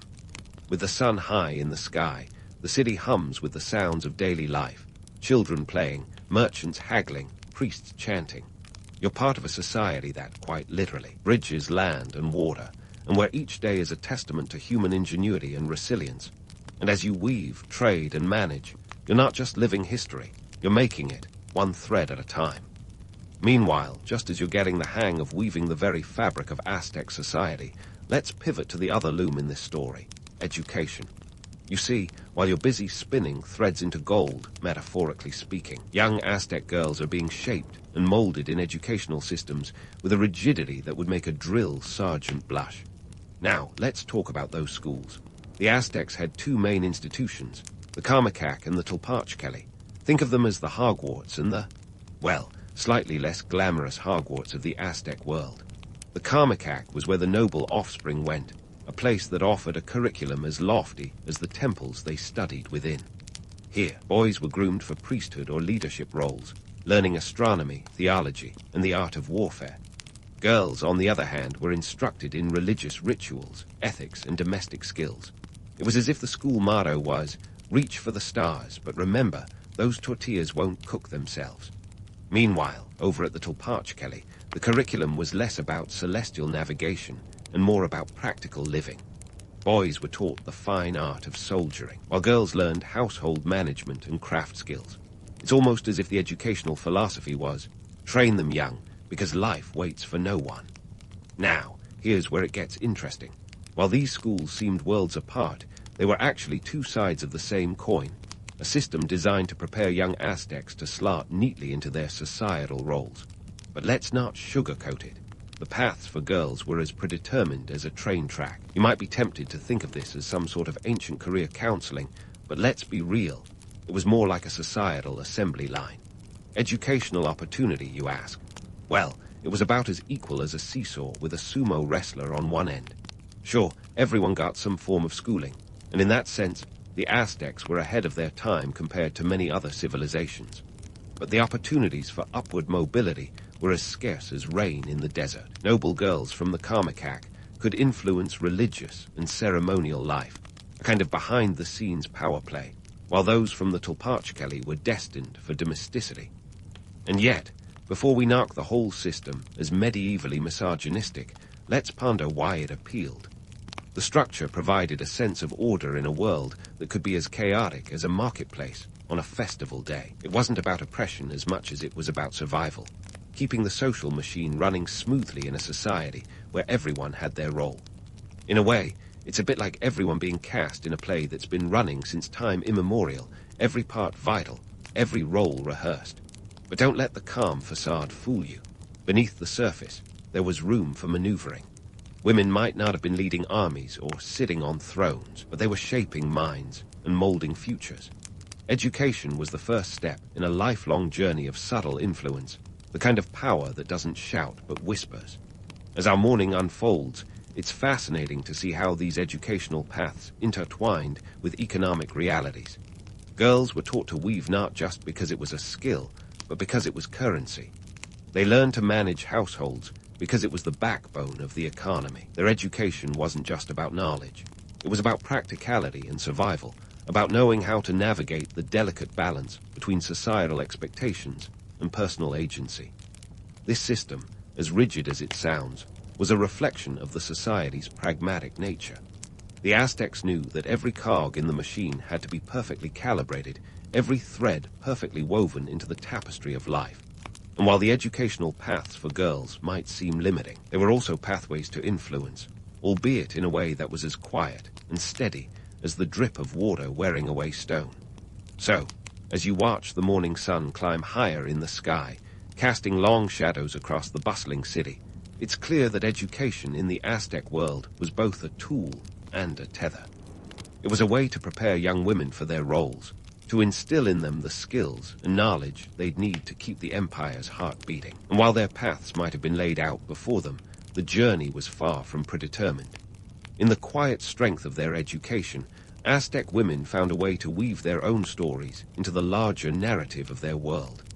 As the sun reaches its zenith and casts its no-nonsense glare over Tenochtitlan, it's time to pivot from the realm of education to the heart of Aztec life, the domestic sphere. Welcome to your midday crash course in what it meant to run a household in this bustling civilization, where managing a home was akin to orchestrating a small symphony of duties, and every woman was the maestro.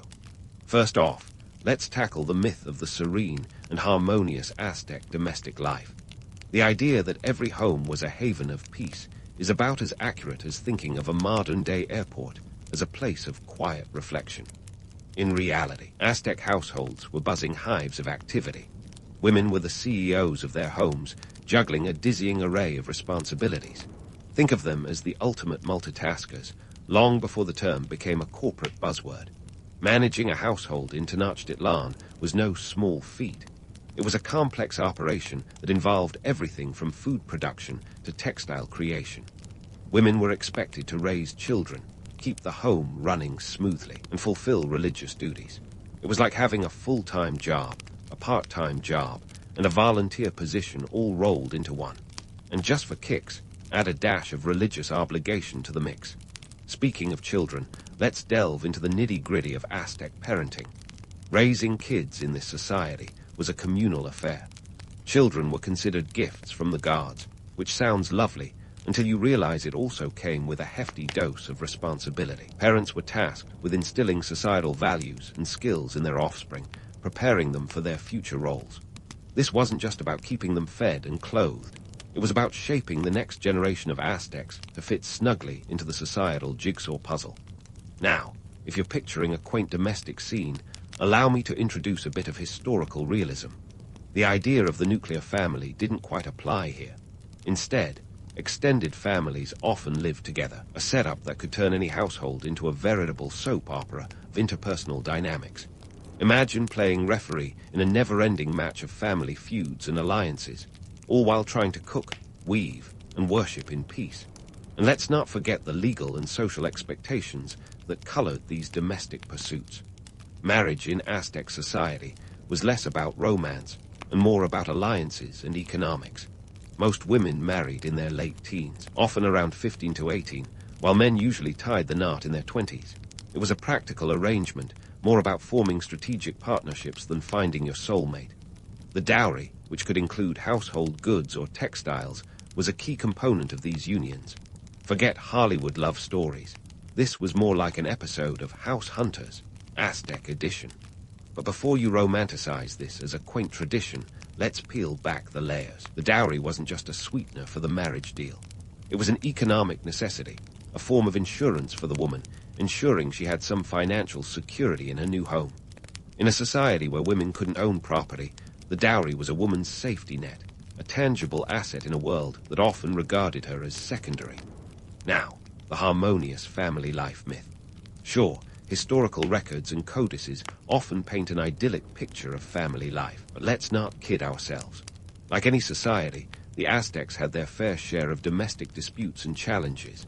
Legal documents from the time reveal cases of marital conflict, infidelity, and even abuse. It wasn't all sunshine and flowers, more like a mix of cloudy days and occasional thunderstorms. But why was the myth of domestic bliss so appealing? Perhaps it's because it offered a comforting narrative in a world where life could be unpredictable and harsh. Holding onto the idea of a harmonious home must have been reassuring amid the chaos of empire building and warfare. It's a bit like clinging to the notion of a white picket fence life in a modern world that often resembles a reality TV show gone off the rails. So, what did women do with their supposedly passive roles? They wielded influence in subtle yet powerful ways. Through the management of household resources, they shaped family fortunes and futures. By participating in religious ceremonies, they upheld the social and spiritual fabric of society. And in raising children, they passed down not just knowledge, but also the values that kept the Aztec world turning. As the day wears on and shadows lengthen, it becomes clear that the domestic sphere was a vital, dynamic part of Aztec life. Women's roles within it were anything but passive. They were active, essential, and sometimes quietly revolutionary. In a society that didn't always acknowledge their power, Aztec women found ways to make their mark. One child, one loom, and one hearth at a time. And just like that, we've debunked another myth, peeled back another layer of history, and discovered the vibrant reality beneath the romanticized veneer. As the light fades over Tenochtitlan, we're left with a deeper understanding of the domestic tapestry that women wove, not just in their homes, but throughout the empire.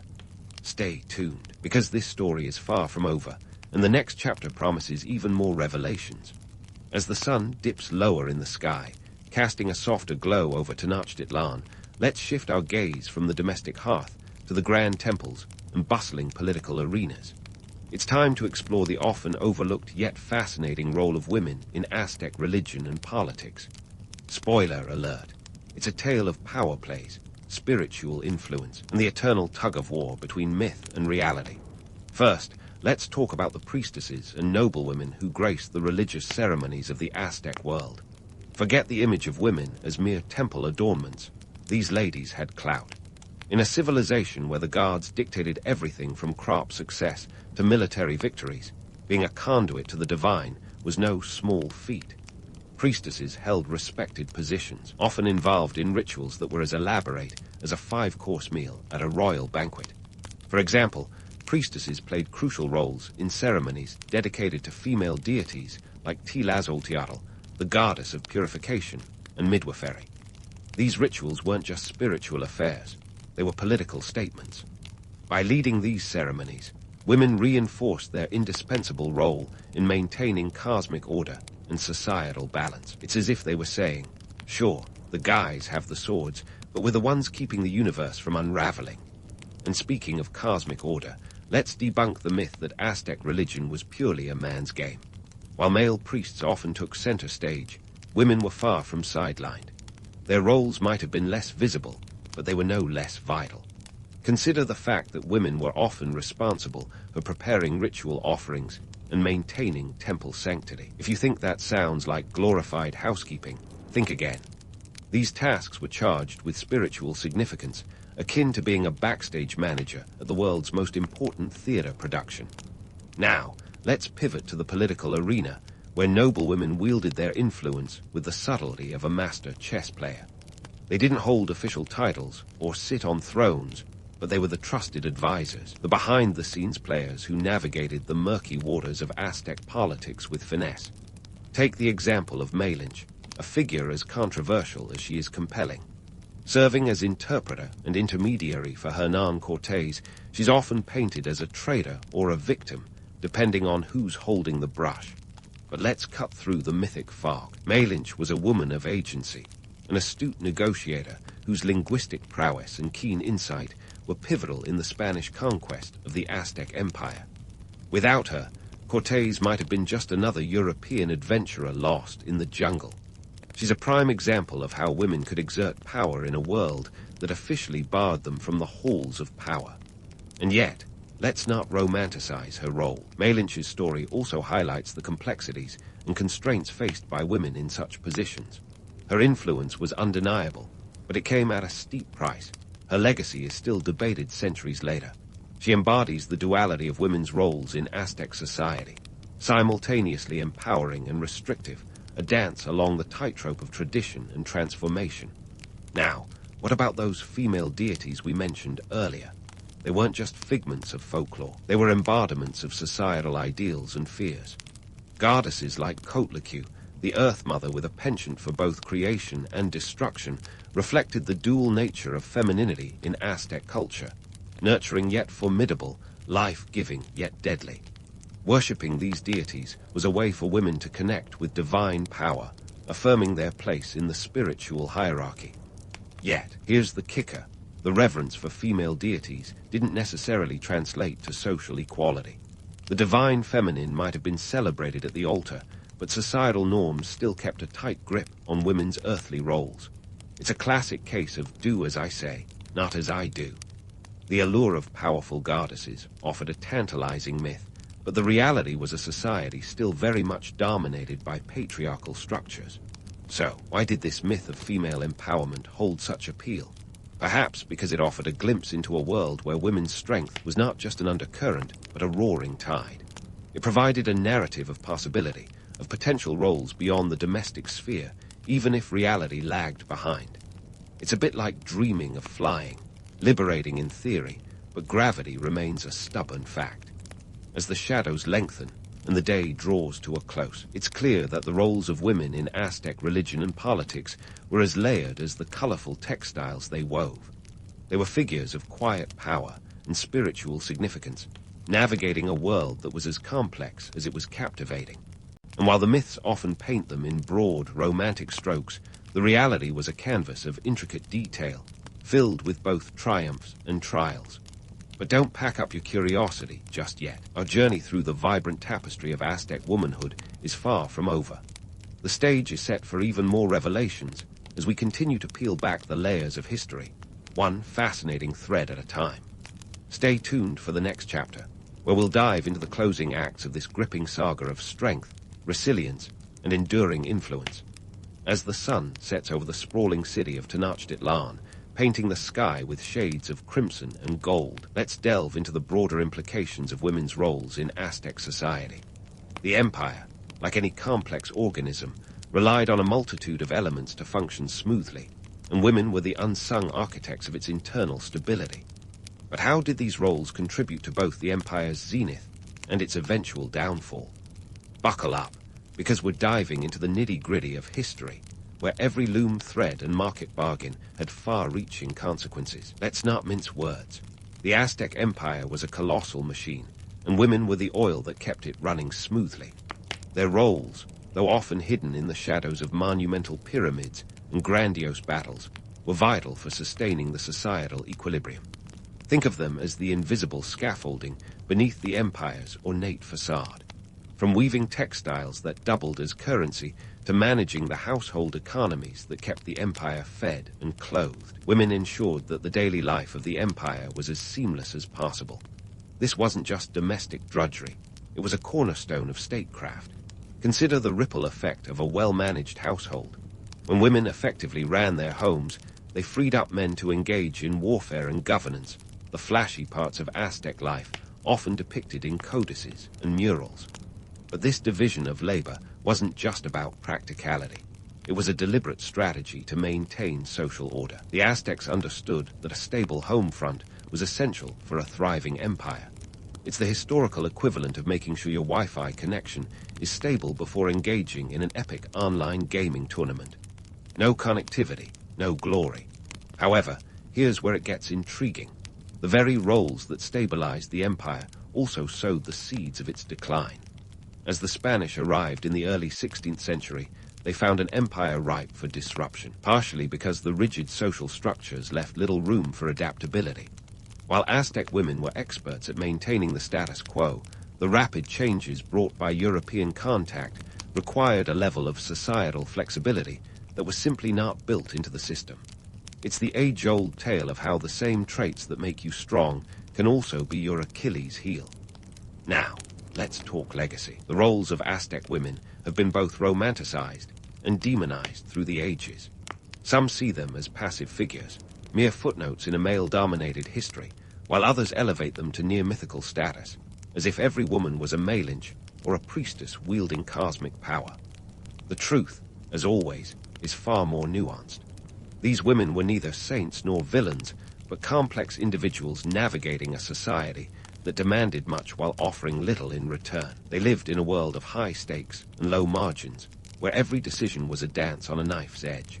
In today's world, the narrative of Aztec women serves as a mirror reflecting our own struggles with gender and power. Their story is not just a historical curiosity, but a lens through which we can examine contemporary issues. How do we balance tradition with modernity? How do we acknowledge the invisible labor that keeps our own societies functioning? These questions echo through the corridors of time, resonating with a clarity that demands our attention. As we wrap up our exploration of Aztec womanhood, it's worth pondering the power of myths and the allure of romantic narratives. They offer an escape, a way to see the world not just as it is, but as it might be. Yet, reality has a way of grounding us, reminding us that history is not just a series of grand tales, but a complex tapestry woven from countless individual lives.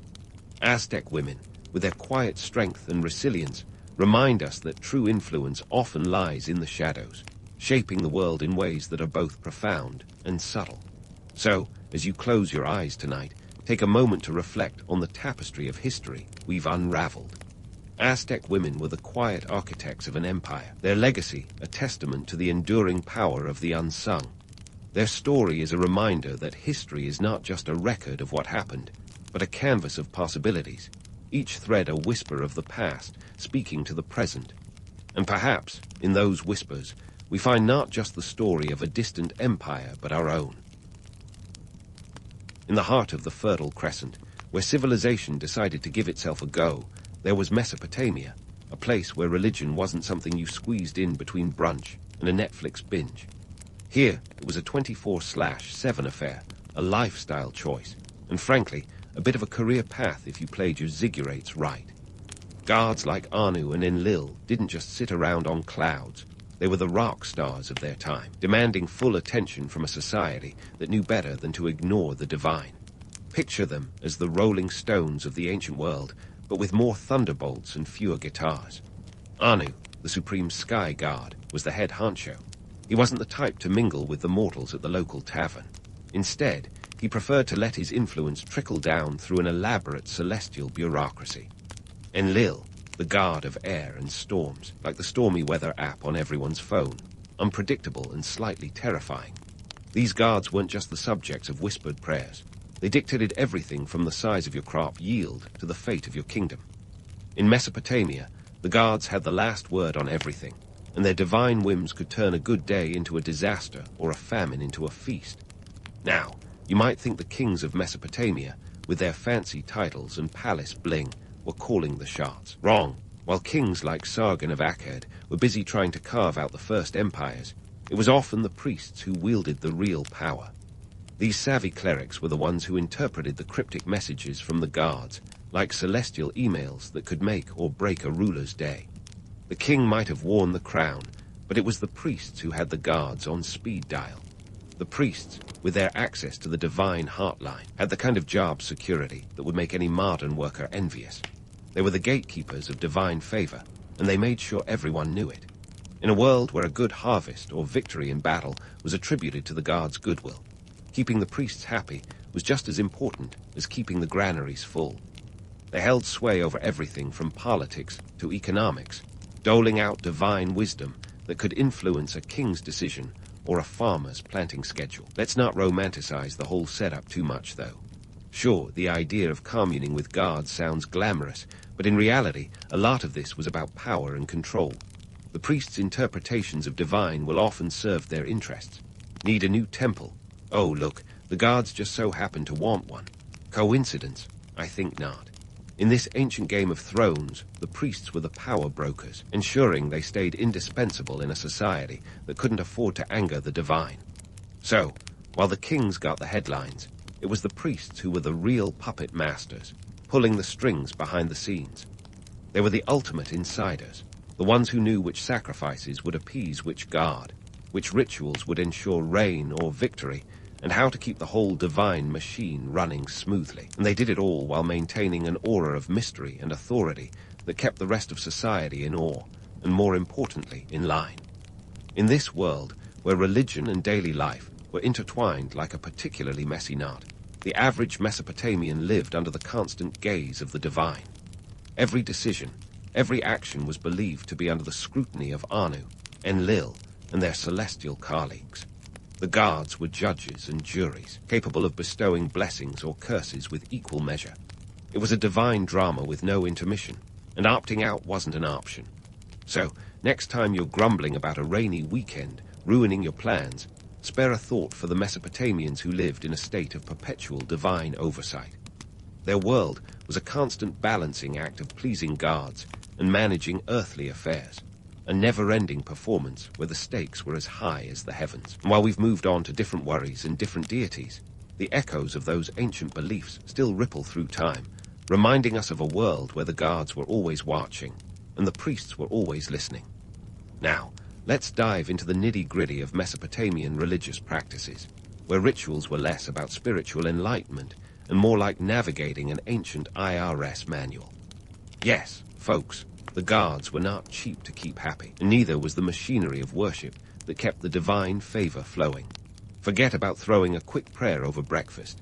These rituals required logistics that would make a modern wedding planner break into a cold sweat. First off, let's talk sacrifices. We're not just talking about tossing a few figs onto an altar.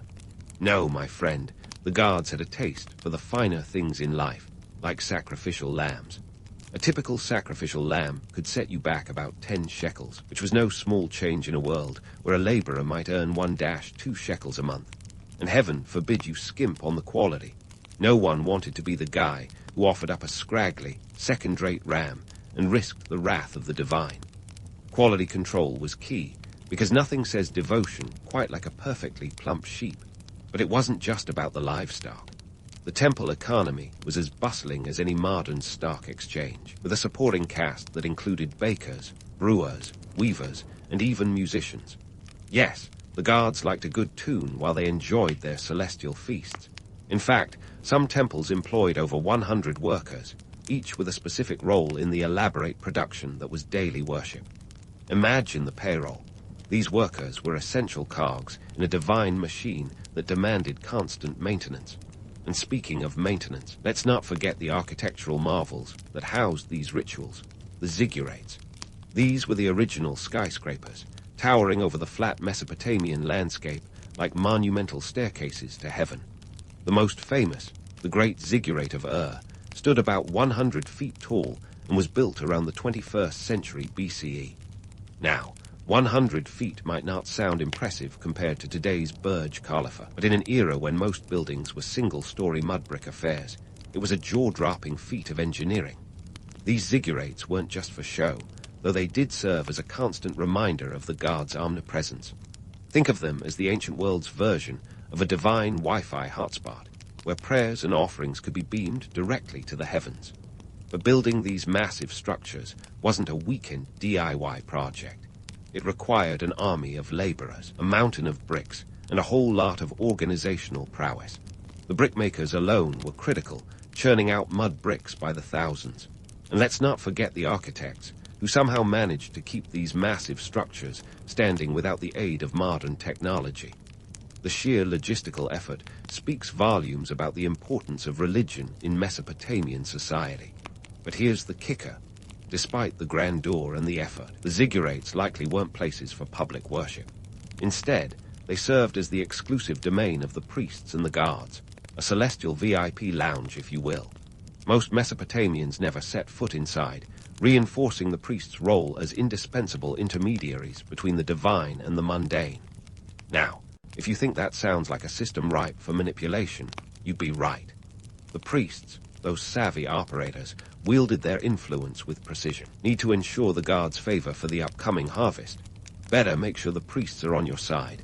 Want a favorable omen for your military campaign? That'll cost you. The economic backbone of Mesopotamia was intricately tied to its religious practices, with temples acting as both spiritual and commercial hubs. They were bustling centers of trade, lending, and even manufacturing. In fact, some temples owned vast tracts of land and controlled significant portions of the local economy, making them powerful players in their own right. In this ancient world, wealth wasn't just a matter of silver and gold. It was about divine favor and the social capital that came with it. The priests were the gatekeepers of this spiritual currency, ensuring that their services were indispensable.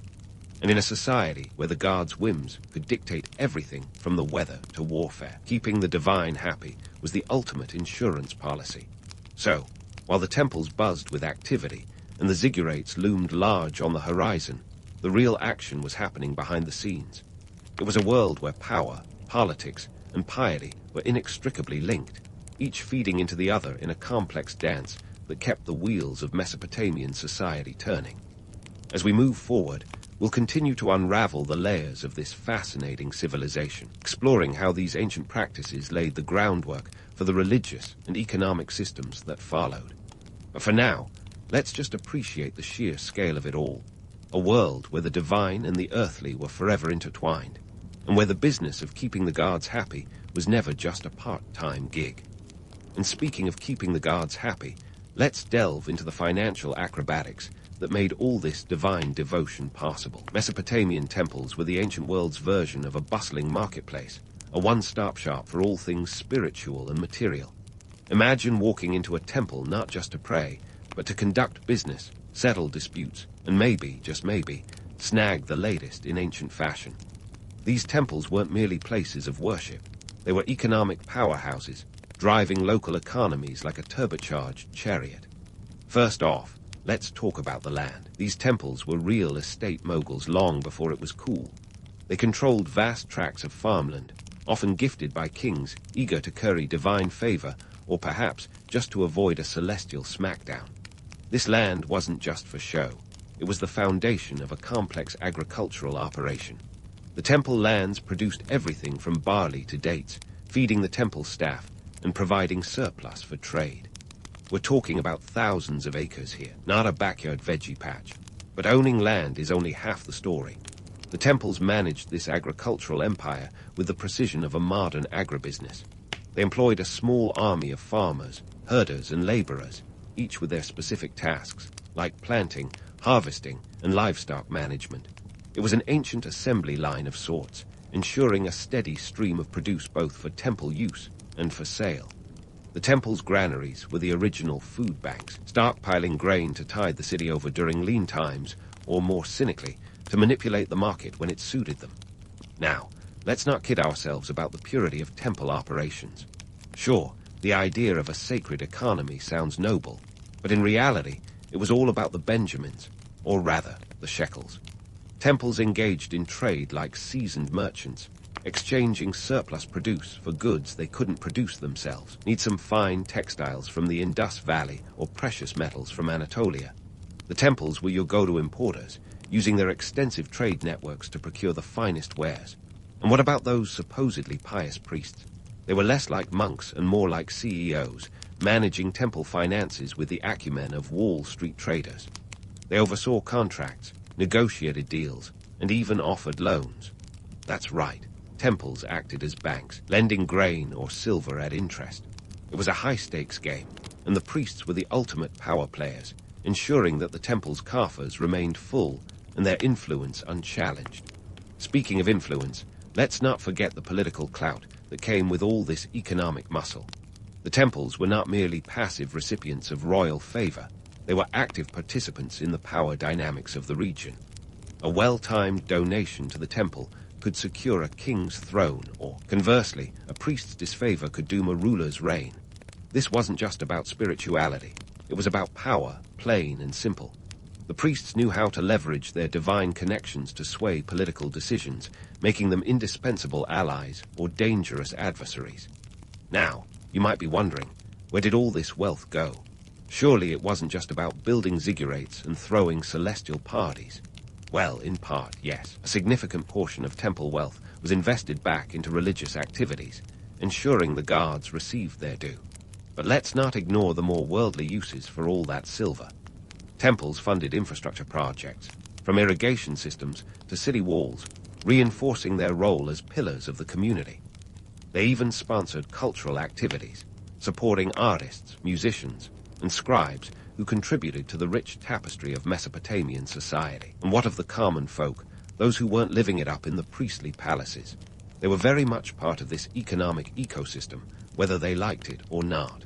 From paying temple taxes to offering labor during harvests, the average Mesopotamian was inextricably linked to the temple economy.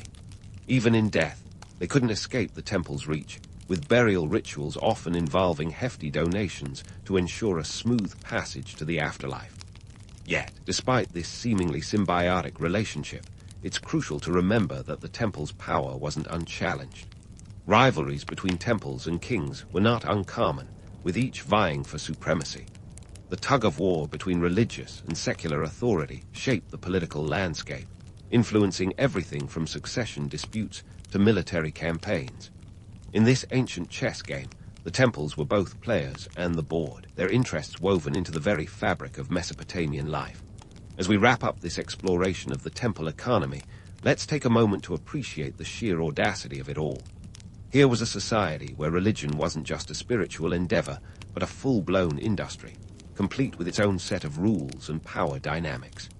The temples were the beating heart of Mesopotamian civilization, driving not just worship, but trade, politics, and culture. They were the original multitaskers, juggling divine duties with earthly affairs in a way that would make even the most seasoned executive break a sweat. And so, as we leave the bustling markets and sacred halls of Mesopotamia behind, let's remember that the story doesn't end here. There are still layers to uncover, mysteries to unravel, and lessons to learn from a world where the divine and the mundane were forever intertwined. Stay tuned as we continue our journey through this fascinating civilization, exploring the forces that shaped one of humanity's earliest and most influential societies. The adventure is far from over, and there's so much more to discover in the land between the rivers. Now, let's swivel the spotlight to the unsung heroes who kept the whole Mesopotamian religious apparatus from crumbling into divine chaos: the scribes and the workers. If you think the priests were the only ones with their hands in the celestial cookie jar, think again. These folks were the original office drones of the ancient world, the ones who made sure that the guards' demands were not only heard, but also executed with the precision of a military operation. Picture the scene: a bustling temple, the air thick with the smell of incense and the chatter of workers. Among them, the scribes sat hunched over clay tablets, their styluses moving like the ancient world's fastest typists. These were the folks who translated divine will into tangible actions, writing hymns that probably rivaled the length of your average epic saga, and managing ritual schedules with the precision of a Swiss watch. And let's not forget the economic backbone these scribes supported. They tracked every sacrifice, every offering, every shekel that passed through the temple's coffers. They were the accountants of the ancient world, ensuring that not a single lamb went unaccounted for.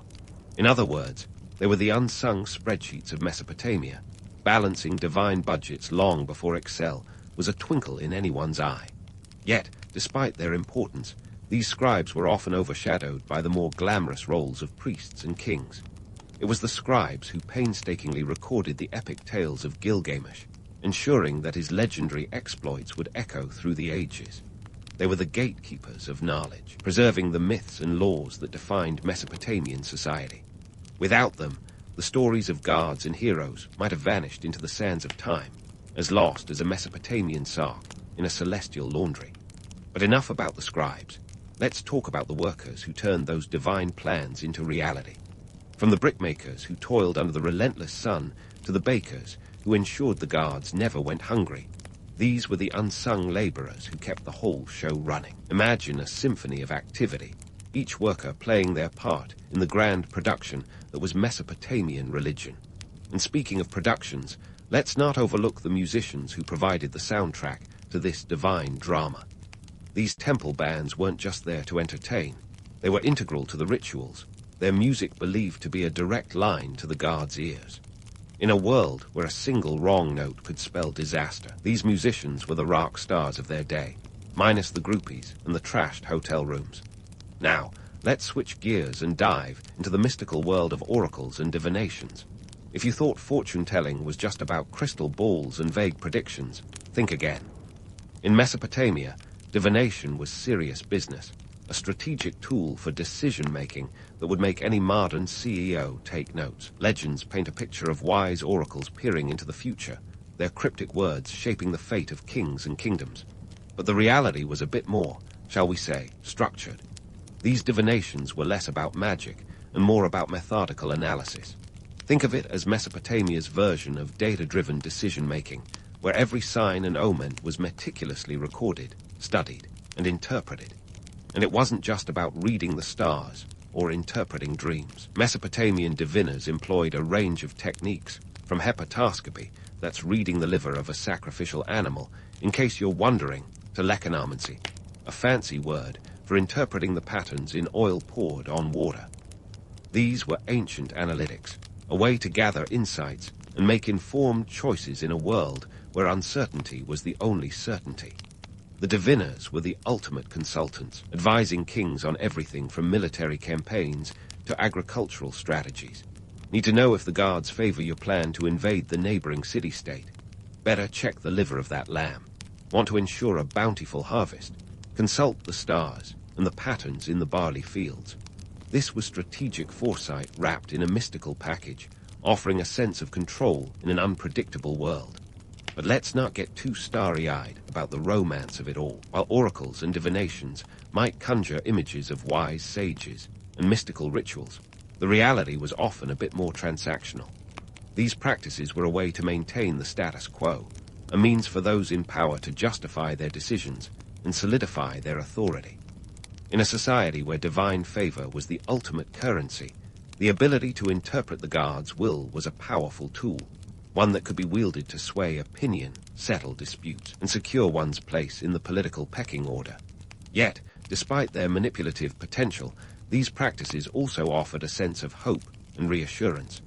In a world where life was often brutal and short, the promise of divine insight provided comfort and clarity. It was a way to impose order on chaos, to find meaning in the mysteries of existence. And while we might chuckle at the thought of liver-reading and stargazing as strategic tools, it's worth remembering that these practices reflect a deeply human desire to understand and influence the forces that shape our lives.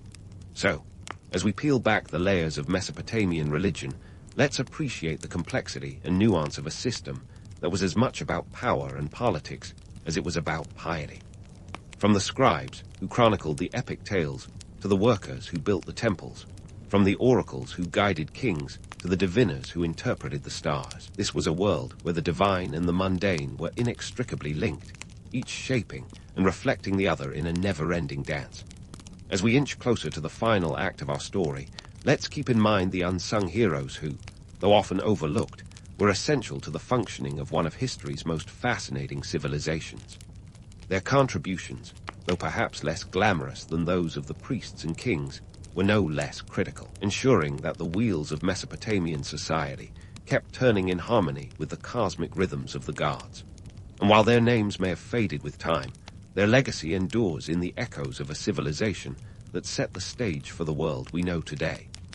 Stay tuned as we continue to unravel the rich tapestry of Mesopotamian life, exploring the forces that shaped a society where the gods were ever present, and the quest for divine favor was a never-ending journey. There's still much to uncover, and the adventure is far from over. So, stick with us as we delve deeper into the heart of this ancient world, uncovering the mysteries and marvels that await in the stories yet to be told. And so, as we wade through the dusty corridors of Mesopotamian history, let's take a moment to appreciate how this ancient civilization cast its long, enigmatic shadow over the cultures that followed.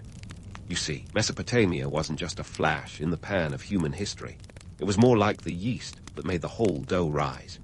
The religious practices born between the Tigris and Euphrates have trickled down through the ages, leaving their mark in the most unexpected places, like finding sand in your shoes weeks after a beach holiday. Take the pantheons, for example. The gods of Mesopotamia were the original blueprint for epic mythological universes. Their chaotic family dramas and divine escapades were the stuff of legend, paving the way for later pantheons in Greece, Rome, and beyond. It's no coincidence that the Greek god Zeus and the Mesopotamian god Enlil share more than a passing resemblance. Both were stormy sky dwellers with a penchant for wielding thunderbolts like a toddler with a new toy. The Greeks were clearly taking notes, and they weren't shy about borrowing a motif or two. But let's not get carried away on the wings of myth alone. Beyond the stories and the gods' soap opera-like antics, Mesopotamia's religious practices laid the foundations for religious institutions that would shape human history for millennia. The temples, those bustling centers of spirituality and commerce, set the stage for later religious complexes that dotted the ancient world. Whether it was the Parthenon in Athens or the great temple complexes of Egypt, the idea of a sacred space serving as an economic and social hub can be traced back to those ziggurats. Remember them, the skyscrapers of the ancient world. Now, what about those priests, the original power brokers who knew how to work a room and a kingdom? Their role as intermediaries between the divine and the mundane was a concept that stuck. Fast forward a few centuries, and you'll find similar figures in the religious hierarchies of ancient Egypt, the Catholic Church, and even today's modern religious institutions. The priests of Mesopotamia were the OGs of ecclesiastical influence, setting a precedent for the intertwining of religious and political power that civilizations have been wrestling with ever since. And then there's the bureaucratic side of things. Mesopotamian scribes weren't just writing the first drafts of history. They were pioneering the idea that religious institutions could record and enforce laws. The Code of Hammurabi, with its eye for an eye mantra, was literally carved in stone. It's one of the earliest examples of codified laws, and while it might not have been the most forgiving legal system, death penalty for theft, anyone, it set a precedent for legal codes around the world. The idea that divine law could dictate societal norms is a concept that echoes in religious texts from the Torah to the Quran. But let's not sugarcoat it. Romanticizing ancient wisdom can be as misleading as a mirage in the desert. The Mesopotamians didn't have all the answers. They were feeling their way through the dark just like we are today. Their religious practices were as much about maintaining control and order as they were about spiritual enlightenment. They were grappling with a world that was unpredictable and often brutal, crafting elaborate rituals and mythologies as a buffer against chaos. Yet, even amidst the harsh realities, there's an undeniable allure to the idea of ancient wisdom. Perhaps it's the notion that these civilizations, with all their flaws and foibles, were reaching for something greater. They were trying to make sense of a world filled with uncertainty, a struggle that remains as relevant now as it was thousands of years ago. In a way, it's comforting to think that the Mesopotamians, with their liver readings and storm guards, were just as human as we are, trying to carve out meaning in a world that often defies understanding. And speaking of the modern world, let's take a moment to appreciate how the echoes of Mesopotamian gods still whisper in our lives today. Sure, we might not be sacrificing lambs or building ziggurats in our backyards, but the influence is there, lurking in the language we speak and the stories we tell. The very idea of a calendar, a tool we now use to plan everything from meetings to vacations, has its roots in the lunar cycles meticulously observed by ancient Mesopotamian astronomers. Even the concept of astrology, which still captivates millions today, can trace its origins back to the stargazing priests of Mesopotamia. These were the folks who first looked up at the night sky and saw not just stars, but messages from the gods, patterns that could predict the future.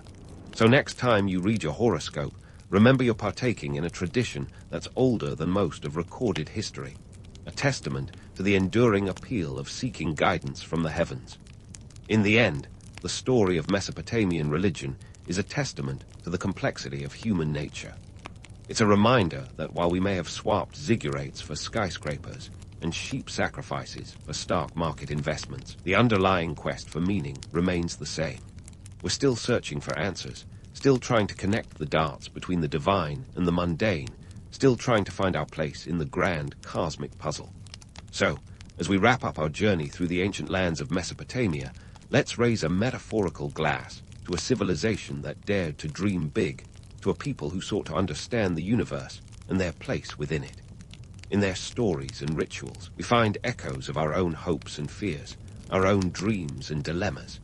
And while the world has changed beyond recognition since those ancient days, the whispers of the gods remind us that, in many ways, we're not so different after all. Here's to the Mesopotamians, the original architects of belief, whose legacy lives on in the most surprising corners of our modern world.